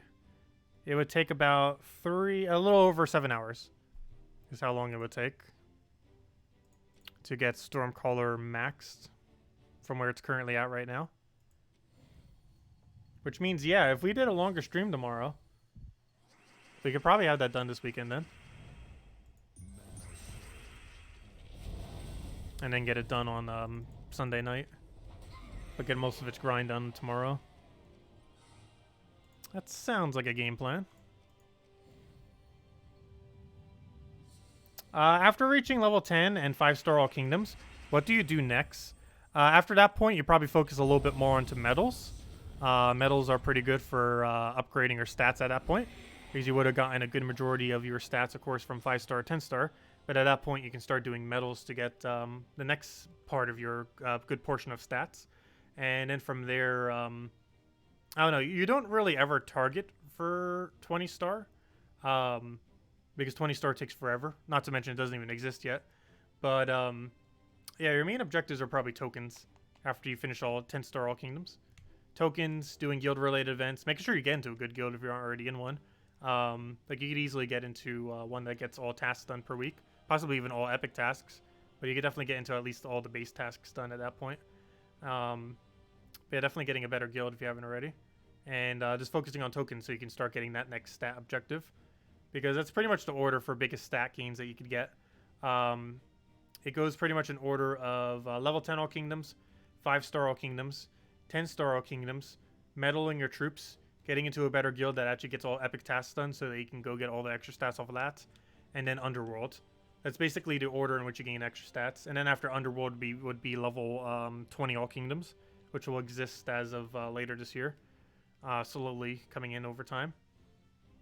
And then after that, there isn't much of an objective after that, unless they add something new to the game that will end up making it go even further, which, knowing this game, probably will at some point into the near future. Probably whatever the thing is after Underworld will probably be that kind of aspect, but we'll just kind of have to wait and see.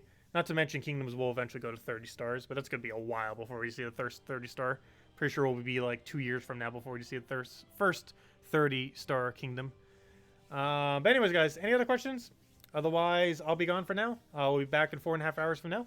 And we'll be getting level 100 on the Hierophant Hero class. Finally getting that max. Probably messing with it a little bit. And then getting more gnomes down. We only got 2 Volkies so far. A little bit low on Volkies. But we'll make up for that hopefully tomorrow.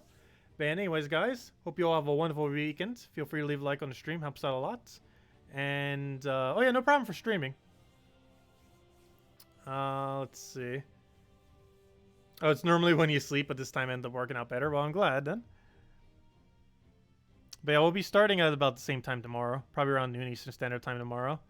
And how long we go will vary, but hopefully we'll do a little bit of a longer stream tomorrow.